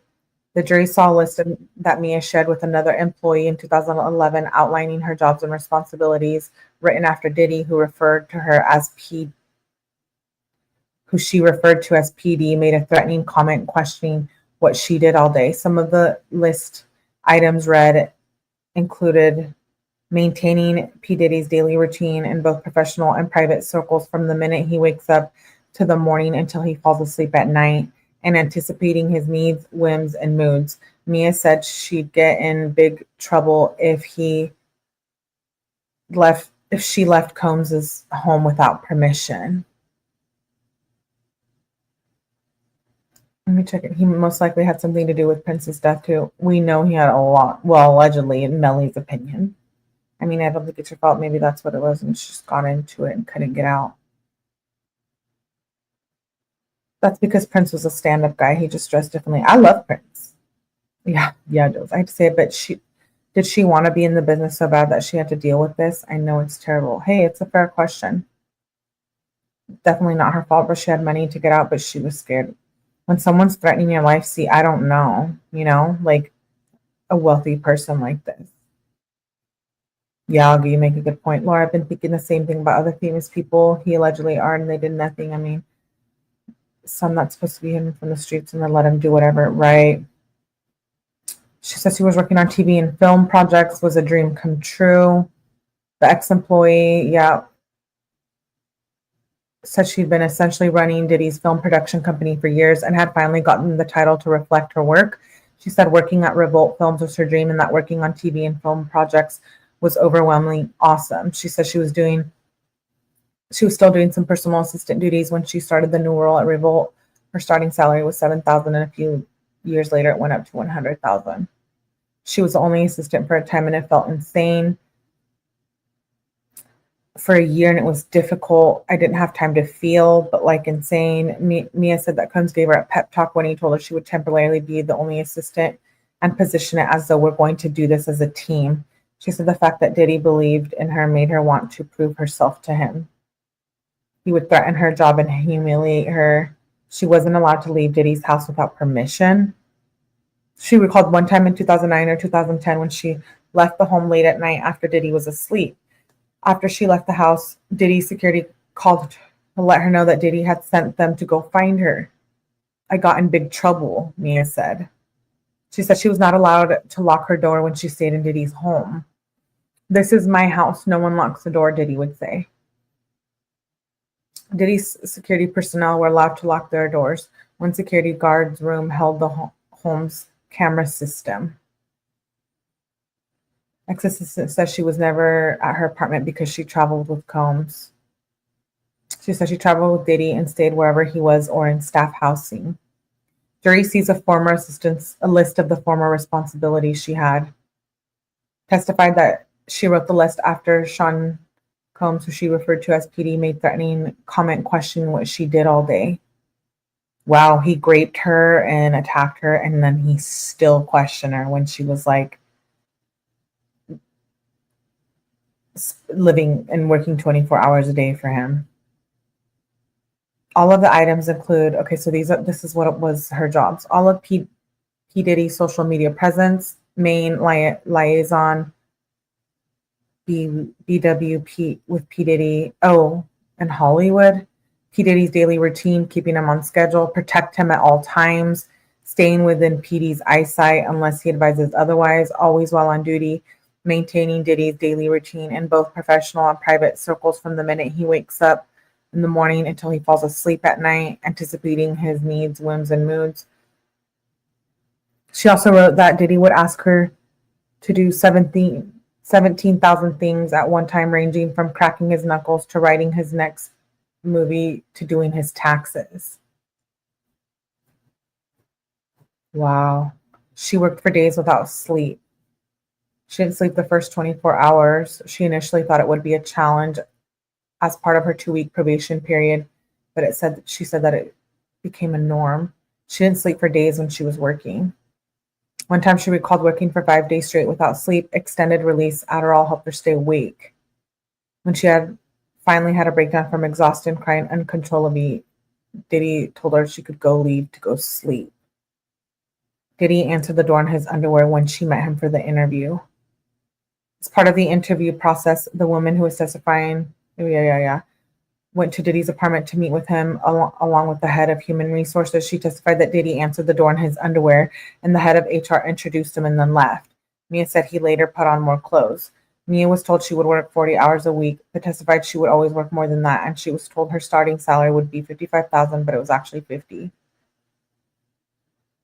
He was violent with her. He's thrown things at me. Testifies the work environment is chaotic and toxic. Oh, here's Deontay Nash, a picture of him. Wow. He's a stylist. It can go from happy to chaotic in a split second. Stylist stopped working with Combs in 2018, but kept in touch. I've never spoken to Diddy. Oh, that was a Deontay Nash. I was thinking it was her, but it was the person who was testifying.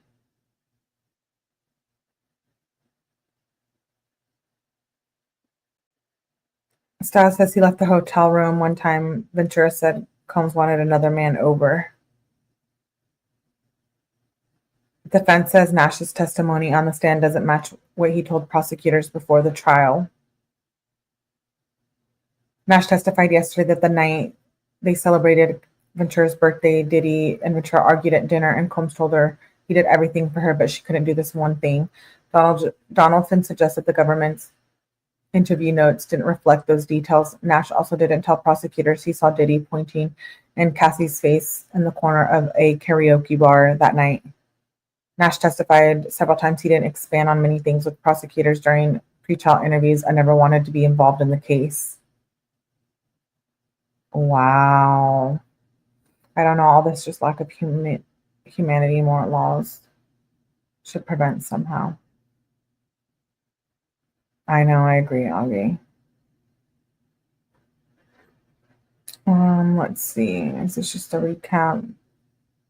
Yeah. Testifies Cassie kept secret from him that Diddy showed videos. Stylist testifies that Cassie kept secrets from him that Diddy videos showed her with other men. Oh, she kept that part of her life secret from you, Donaldson asked. Yes. Oh, when Diddy was threatening to show the videos. Cassie was upset with Diddy's relationships with other women. Nash testified that Diddy was contacting him and Cassie when he heard Cassie was talking to Michael B. Jordan. He also said his close friend Cassie was impressed about Diddy's relationship with Gina. You know how everybody's saying she's jealous?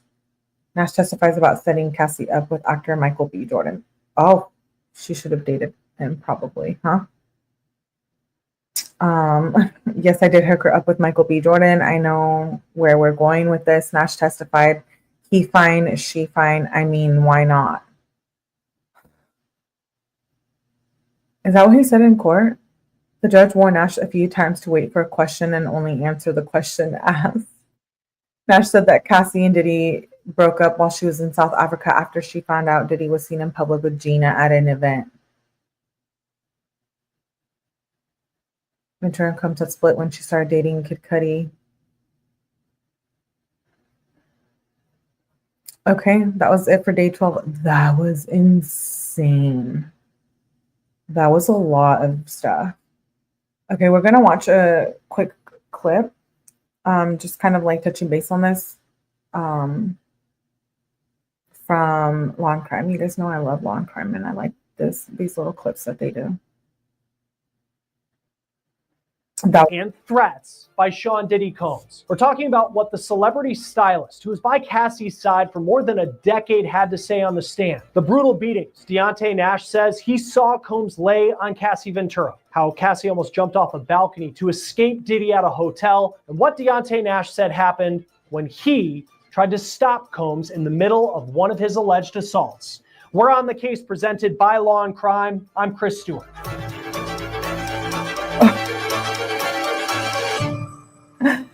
Right, Laura, all these sex parties and baby oil dripping down from the ceiling, and he still had to cheat on her, and she was still doing what he wanted.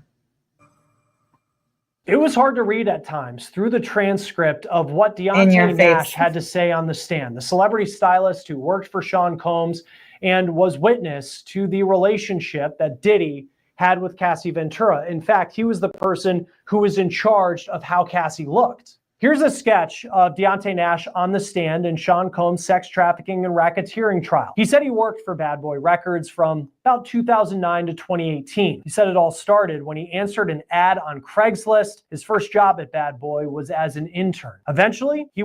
Joey, funny you say that. I've been deep diving that for about a week. So that should be the live tomorrow night or Saturday morning. So stay up. Stay up to date. Worked as the subscribe stylist for Cassandra Ventura, Sean Combs' former girlfriend, that hits singer known as Cassie, who has been at the center of a lot in this case. Nash said that he and Ventura are still close to this day, and that he witnessed a lot of what went on during her relationship with Sean Diddy Combs, including a situation where Ventura, out of fear, almost tried to go over a balcony. I've been deep diving a hotel in Los Angeles, all allegedly to escape Diddy after an alleged assault. Nash told prosecutors that Combs regularly threatened to beat Ventura. He also said Combs' favorite name for Ventura was the B word. He said that Combs regularly called Ventura derogatory terms, words that I can't say here, but one of them begins with an S and the other begins with an H, and they often refer to prostitutes. Before we get back to this case, let's talk about a law and crime legal alert. I'm covering that one too. Under the age of 21 are being diagnosed with serious conditions like type 2 diabetes. I have the Marquez one. There's like 4 different lives that I have ready to go. I just don't have enough time with trying to keep up with these trials, but I'm hoping to do the 3 deep dives that I have this weekend. So back to my old deep dives. I haven't done them in a while because of this Karen Reed trial and testifying in the trial named Mia as well as Cassie all tried to escape Diddy by running to the bedroom. But I do want to cover that one too. He says that Sean Combs followed and, quote, hit Cassie until her head hit the edge of the bed frame. Even after that, quote, he still continued to hit her for, a short time. Thank you for being here, then he noticed blood and he just panicked, Nash said. Nash went on to say that there was so much blood coming from Cassie's head that they needed to get a towel to clean it up. Nash then said during the encounter that he tried to stop Diddy by jumping on his back, but he was thrown off. And that may be the first time that we've heard in this trial of anyone trying to stop Sean Combs from an alleged attack. Nash says that he started to call 911, but then he was told to hang up, but he couldn't recall who told him to hang up. Nash then said that Combs told him that Cassie was going to go to a plastic surgeon to get stitches and she would be accompanied by D-Rock. His name's come up a lot in this trial to this point. He's the security guard and friend of Sean Combs. That was just one of multiple physical altercations that Nash alleges happened at the hands of Sean Diddy Combs. And we found it notable to include what he says Combs allegedly said after Cassie was beaten so bad, in his words, that she needed a towel to clean up the blood and stitches after hitting that bed frame. Nash said that Diddy said, quote, look what y'all made me do. The next attack that Nash talked about happened later that year. He says either in 2013 or 2014, and it happened at the same place, Cassie's LA apartment. Here's a picture of her building on Google Maps. Nash said that Combs told him that he was coming over to speak to Cassie. Nash says as she was walking out, quote, he grabbed her as they were walking out. He grabbed her like by her hair and the back of her shirt and started pushing her out. And he was like, I don't give an expletive. You going to get the expletive up out of my house. Y'all going to get the expletive up out of my house. The house that Combs was referring to was Cassie's LA apartment. Nash then said he and Cassie went downstairs and Diddy berated them. But eventually he says Diddy, quote,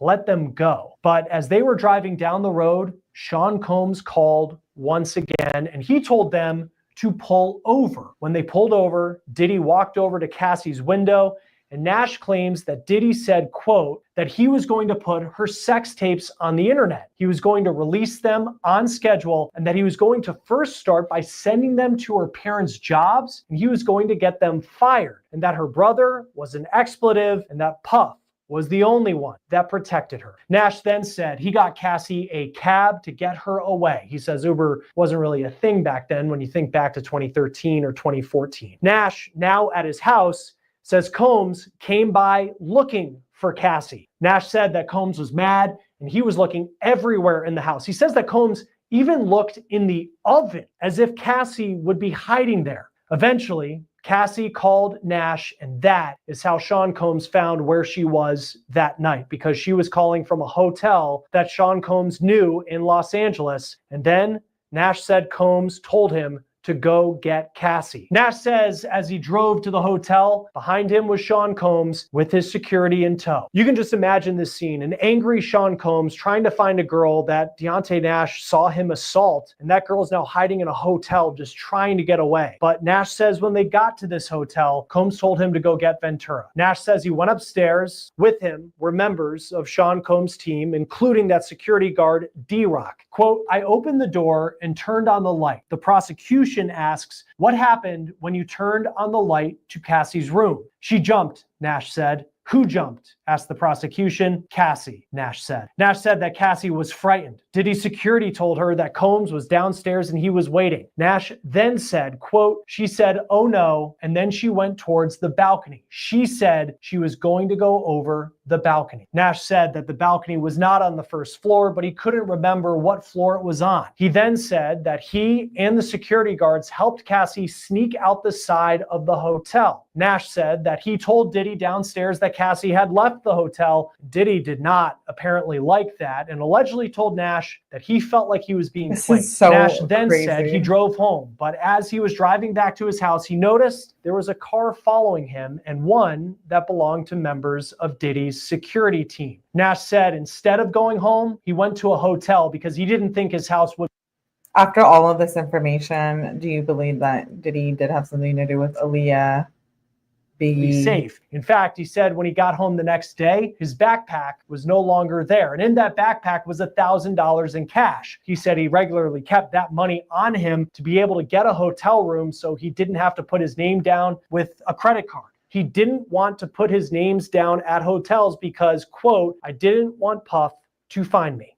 Nash also gave testimony about the so-called freak-offs that are central to the case against Sean Diddy Combs and what he said Cassie told him. He said in one case, Cassie was on her way to a hotel with a bag full of sex toys. When asked what Cassie said about having to go to these alleged drug-fueled sex parties involving escorts, he said that Cassie told him she did not want to go. Now that could be key testimony because the defense has tried to argue that the freak-offs were consensual. They showed text messages in the cross-examination of Cassie showing that at times she wanted to go. But Ventura told a very different story in her testimony, saying that they took a very physical toll on her to the point where she would get UTIs and she would need IVs to recover. Nash also talked about instances where Diddy allegedly assaulted him. He talked about one incident where Diddy was upset at the Vanity Fair Oscars after party after he saw Cassie's hair not put up in the way that he wanted. Nash said that Diddy grabbed him and lifted him up by the jacket, saying, quote, I thought I told you she needed to wear her hair up. As you can imagine, once again, Diddy is described as being very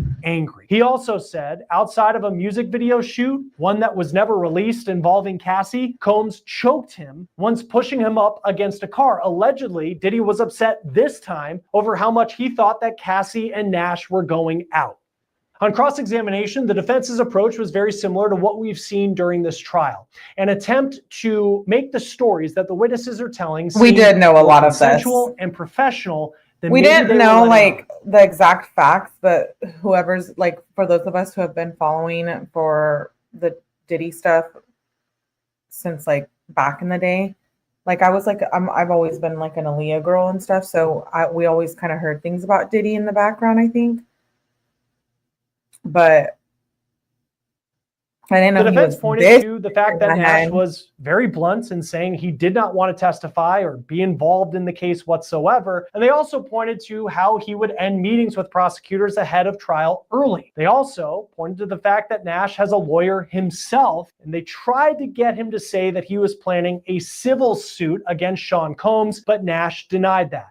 They then asked about Nash's relationship with Diddy after he left Bad Boy in 2018. That is the same year that Combs' relationship ended with Cassie. The defense asked how Nash would characterize the text messages and calls that he and Combs had, to which he described as loving. When the defense questioned why, after allegedly witnessing so much violence at the hands of Sean Combs and experiencing so much fear because of Sean Combs, in Nash's own words, would he have a loving level of communication with Sean Diddy Combs, to which he said, I mean, my whole 20s, this man's sanity was my safety. So it was what I was used to. Combs' trial is expected to last another month at least. Diddy is charged with racketeering, sex trafficking by force, and transportation to engage in prostitution. He has pleaded not guilty. Joining us now to talk more about this is civil rights and criminal law attorney and former prosecutor Melba Pearson. Always great to have you on Law and Crime. Thanks for being here.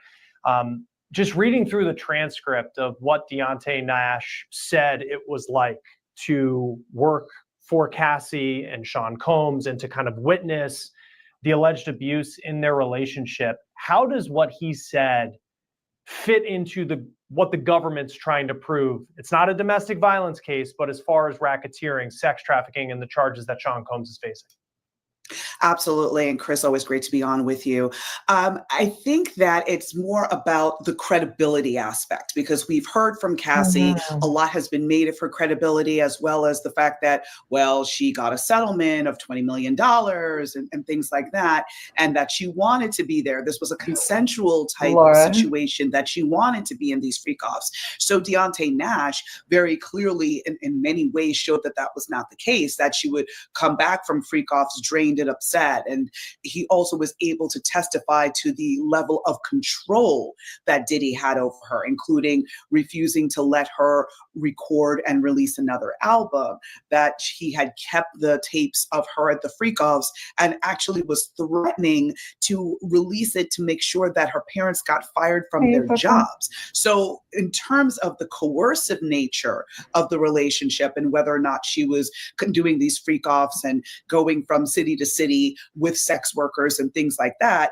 this is another way of showing that this was not by any way, shape, or form consensual, that this was based on coercion because of the threats that Diddy regularly made, whether it was through violence or through extortion and blackmail.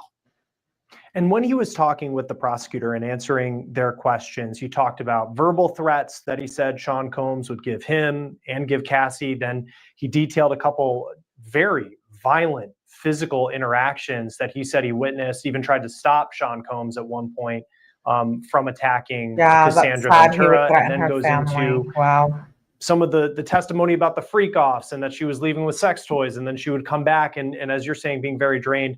Of all of that, what would you say would be the biggest problem for the defense as far as what he talked about and the details that he gave? I think the biggest problem for the defense overall is the fact that he very much backed up Cassie Ventura's testimony, as well as the testimony of some of the other former personal assistants who talked about the toxic environment and how basically everybody was there to serve Diddy. You know, the fact that there's security there and that they wouldn't even intervene when he was beating Cassie, again, shows the toxic workplace and the levels to which these folks were so afraid of him that they would not even do what they would normally do in any other circumstance. So I think it's more about the fact that he lends credibility to some of the other testimony that we've heard so far in this trial. And he comes across as very disinterested, because I think it was this morning, he actually said, like, listen, I didn't tell the prosecution everything. I tried to, in initial interviews with them, I tried to keep it very narrow and focused. And it seemed pretty clear that he didn't want to hurt Diddy, and he did not really even want to testify, period. So that reluctant witness coming forward and sharing such testimony lends to his credibility, and his testimony lends to the credibility of the other witnesses for the prosecution. So I think that's where the biggest problem lies. What I want to hear about is how LAPD was involved and hid that evidence. Like, is that just going to be like looked over like, oh, we're too busy during the Diddy trial that we're not going to like, hello? They got rid of evidence. That's insane. He definitely, from the very beginning of his testimony, made it very clear he did not want to be on the stand. He did not want to talk to prosecutors. And even during the cross-examination with the defense was asking questions as far as, would you be here if you hadn't received a subpoena, that you met with prosecutors, but you ended these meetings early because you didn't want to talk about it anymore? Why would the defense bring that up? What point are they trying to make by pointing out the fact that Deontay Nash just did not want to be there, did not want to be part of, it seems, anything related to this trial? That's another way of minimizing what happened to Cassie and basically saying, listen, Diddy is not the monster, the demon that everyone is making him out to be, that these freak-offs were more consensual, that yes, they had a toxic relationship, yes, there was domestic violence, but by no way, shape, or form is he a kingpin, should he be prosecuted or convicted, no less, of RICO and some of these other charges. So I think that that's where they were trying to go with that. And in some ways, they did score a few points, but again, overall, it's going to be a toss-up in terms of if he's really going to be that great for the defense. And one thing that I've noticed in just these domestic violence incidents, and certainly with Deontay Nash's testimony, is it wasn't just I mean, this horrific, and just hearing about Cassie. I mean, today was pretty intense. Like the testimony, they were both really good. I think Deontay Nash and Mia, whoever that is. I think today was intense. And how he was hitting her allegedly as her head hit a bed frame. I mean, they've all been intense, but I really enjoyed reading that. To think about, but also there was she goes to a hotel after another incident, and Sean Combs sends Nash in to go find her, and she's afraid. She almost was going to jump off a balcony because Sean Combs was downstairs. Nash was afraid that someone was following him. He says he never called 911, never filed a police report because he was scared of Sean Combs. How does that factor into what the defense is trying, or the government, is trying to prove? Because the defense has been saying this isn't a domestic violence case. You can hate what you saw in the 2016 video, but maybe that's a domestic violence. The fear part of it, that it just seems everyone had around Sean Combs. How does that factor into what the government's trying to prove?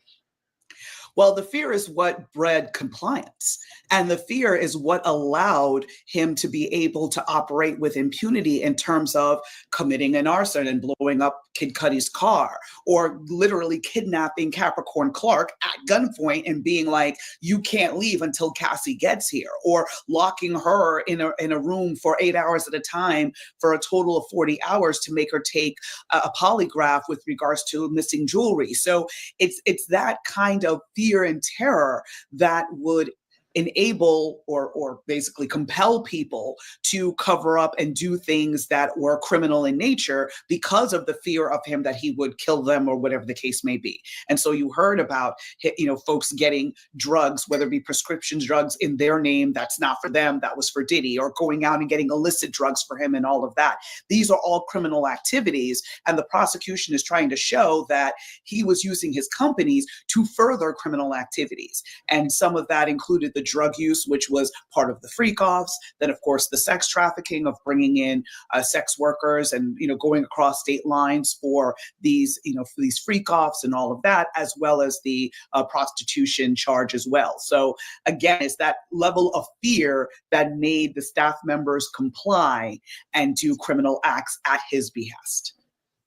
He was asked a lot as well about Cassie's music career. She signed this 10-album deal with Bad Boy. My favorite her debut album ever came out, but then they're talking about this mixtape that was never, I believe it was released. But I'm curious as to if, we're going to sidebar next. I'm curious if these females, or maybe Mia, the pseudonym, if she plans to file like a civil lawsuit against Diddy. Like, I know this is probably justice for a lot of people, like seeing him in court and bringing him down, but I think like she experienced a lot of SA, it sounds like, and I think she should file a civil lawsuit if she hasn't already. Videos that weren't. Mia? Maybe she has. I don't know who it is. Matter? Why does the professional part of what Cassie was signed to do at Bad Boy matter in this case where there's so much attention on the personal relationship she had with Sean Combs? Well, remember, all of this came to be because she was signed with the label, and he, in my opinion, and I think most experts would agree, that he groomed her and basically started a relationship with her. She was 19 and he was 37.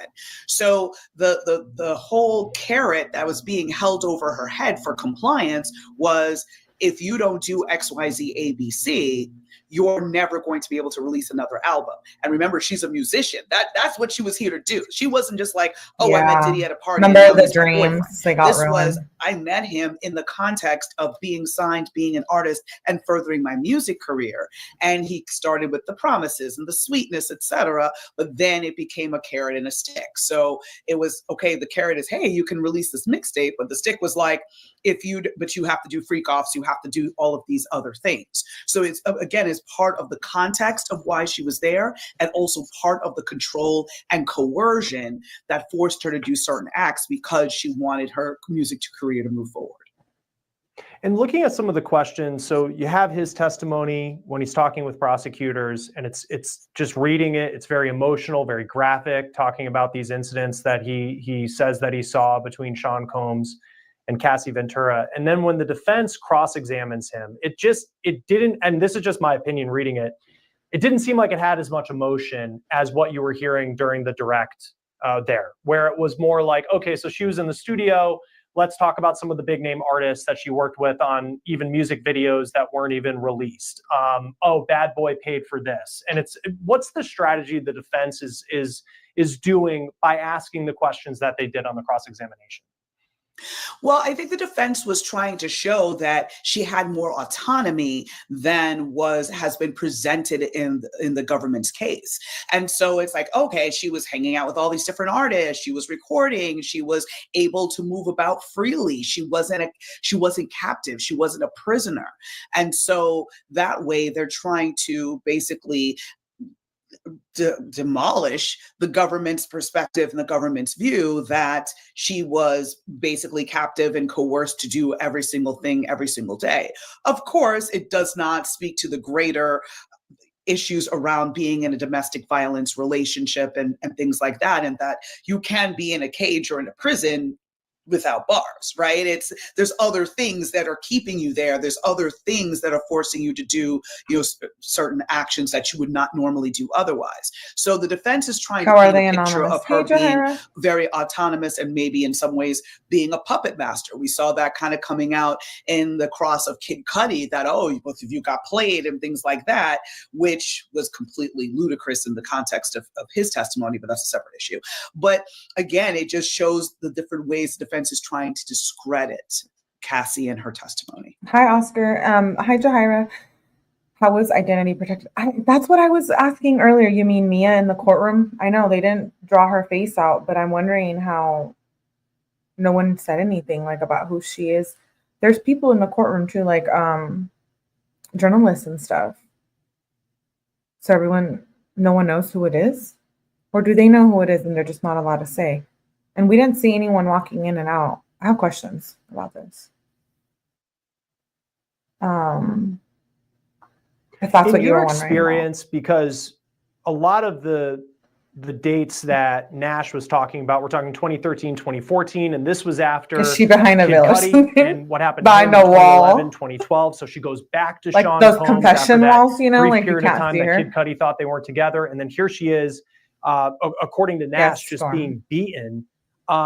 In your experience, how much of an understanding do juries typically have of how these domestic violence filled relationships can work, and why in many cases it's not easy for people to leave these relationships and they go back even if they were victims of physical violence like Cassie Ventura is alleged to be?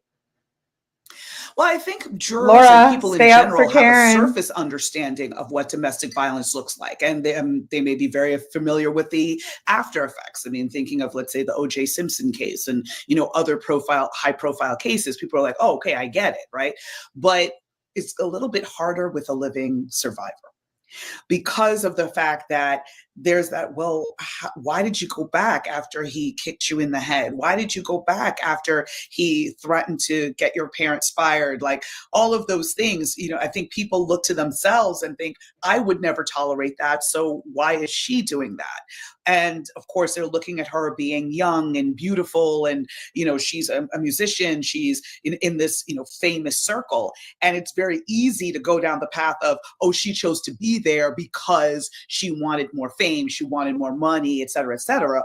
But that completely glosses over the horrible, horrible realities of a domestic violence relationship where it's complicated. And the reality is you don't get beaten every day, right? There's going to be days where it's the person is sweet, the person is kind, and you're like, oh, this is the person I fell in love with. And then the next week, the next month, the next day, the next hour, whatever the case may be, something terrible happens. So there's a whole psychology behind it that is very nuanced and can be complicated. And like I said, I really like what this lady is saying. And you know what? She's right. Every domestic violence case is different. And shout out to anyone who's been through that. Hugs and kisses to you. And, that's one of those things I think like unless you've been involved, we really can't or have been through it. I think it's hard to like speak about it. So I always just want to reiterate, like, be kind about domestic that violence. people do get the surface understanding, like, okay, you don't hit your girlfriend or you don't hit your partner or whatever the case may be.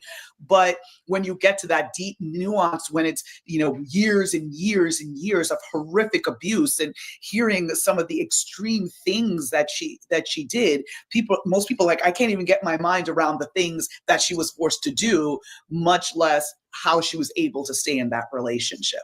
So I think the fact that Dr. Hughes, Don Hughes, testified did help give some light and some perspective to the jurors about how these relationships work, including talking about trauma bonding and how it's almost like, I always like to say it's almost like Stockholm syndrome, right? Like you start to fall in love with your captor and your abuser, and suddenly their issues become your issues and their goals become your goals, and you're doing everything in service of this relationship. So, I think she broke down a lot of the different nuances that a lot of folks don't really think about when it comes to domestic violence relationships.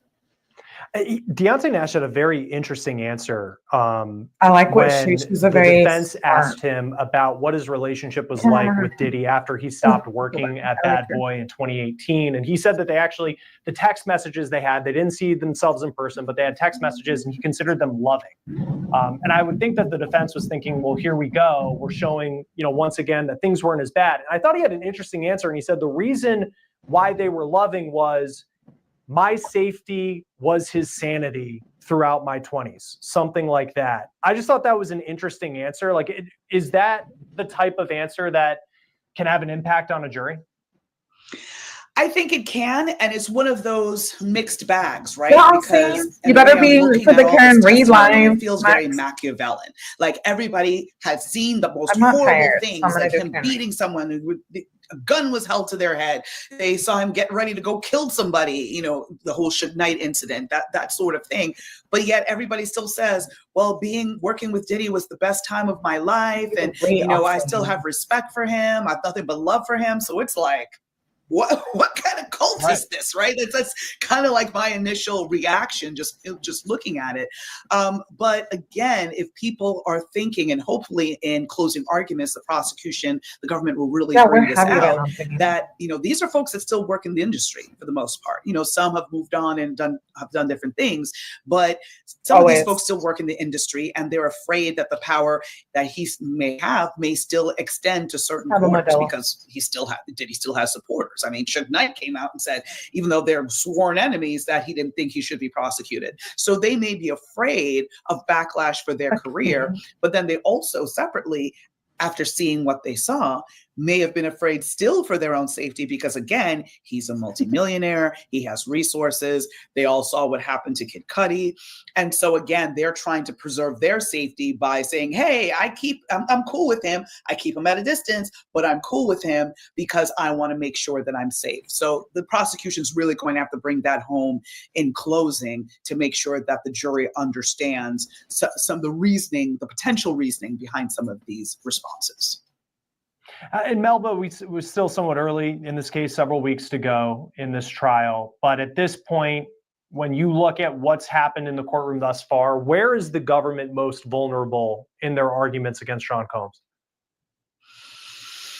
I think there's a few levels of vulnerability. Number one, I think the sex trafficking, while I think the sex trafficking and the prostitution charges are going to be the strongest at this juncture, while I think the prosecution has done some good work in terms of setting forth the RICO aspect, I think that jurors may still struggle with that. Again, the threshold for RICO and the way that it's charged is very low in terms of he doesn't have to be the one to have done these acts. They just have done it at his behest. And, but I think people may still struggle with that. So that's where I think the vulnerability is, the understanding of RICO and how that could apply here. Sex trafficking, again, you're crossing state lines, purposes of, for having sex. There's coercion involved because of the horrible toxic domestic violence relationship happening there. I think the government is on pretty solid grounds there. And prostitution, that's a no-brainer because clearly prostitutes were hired. End of. Sex workers, were hired. End of. So I think RICO is going to be their biggest vulnerability right there. But again, It's the feds. They don't move unless they have the Brinks truck of evidence pulling up to the courthouse. And that's why they have a 99% conviction rate. So there may be more surprises in store. They are talking about resting somewhere the third week of June. So there's plenty more trial to go and lots more testimony and evidence that may definitely tip the scales, in their favor. Yeah, we'll see what happens next. Melba Pearson, it's always great to have you on Law and Crime. Thanks for joining us. I think that was really good. A lot of information. Yeah, I'm disgusted. I'm shook. I'm appalled with this Diddy case. Day 13 tomorrow, Diddy. I'm behind on Karen Reed. Following this live, we're going to go over and watch Karen Reed. So thank you for coming and hanging out during Diddy recap. I will be recapping Diddy tomorrow. I will be doing a Karen Reed marathon this weekend. I will be doing a deep dive tomorrow if I can, if not at earliest Saturday morning. A new case I want to talk about as well. So we got lots of true crime this weekend. So thank you for being here. Make sure you subscribe. Hello, all new subbies, all new viewers. Welcome to Mellyverse. Yes, let's head over to the Karen Reed Live. I better see every single one of you there. I'm taking notes. I see Jules, Triple P, Oscar. You guys better not go to bed. Life is too short for bed. I've been really feeling like that lately. Austin, you better be there. Okay, yeah. Augie too. Thank you, Augie, my beautiful Augie. Yeah, listen, Augie. Hit the like. But yeah, I'll see you guys at Karen Reed. I'm a little behind, but still need to watch it because I'm obsessed. So I'm obsessed with all things true crime. I have OCD. I need to watch every single thing. How much did you pay for your nose? Oh, I'm flattered. I don't know if that's a diss or what, because does that mean I have a good nose? I'm curious. Anyway, I'll see you guys on the next live. It's already scheduled right now, so let's hop on over there. Thank you for being here. I appreciate you guys. See you on the next one. Bye.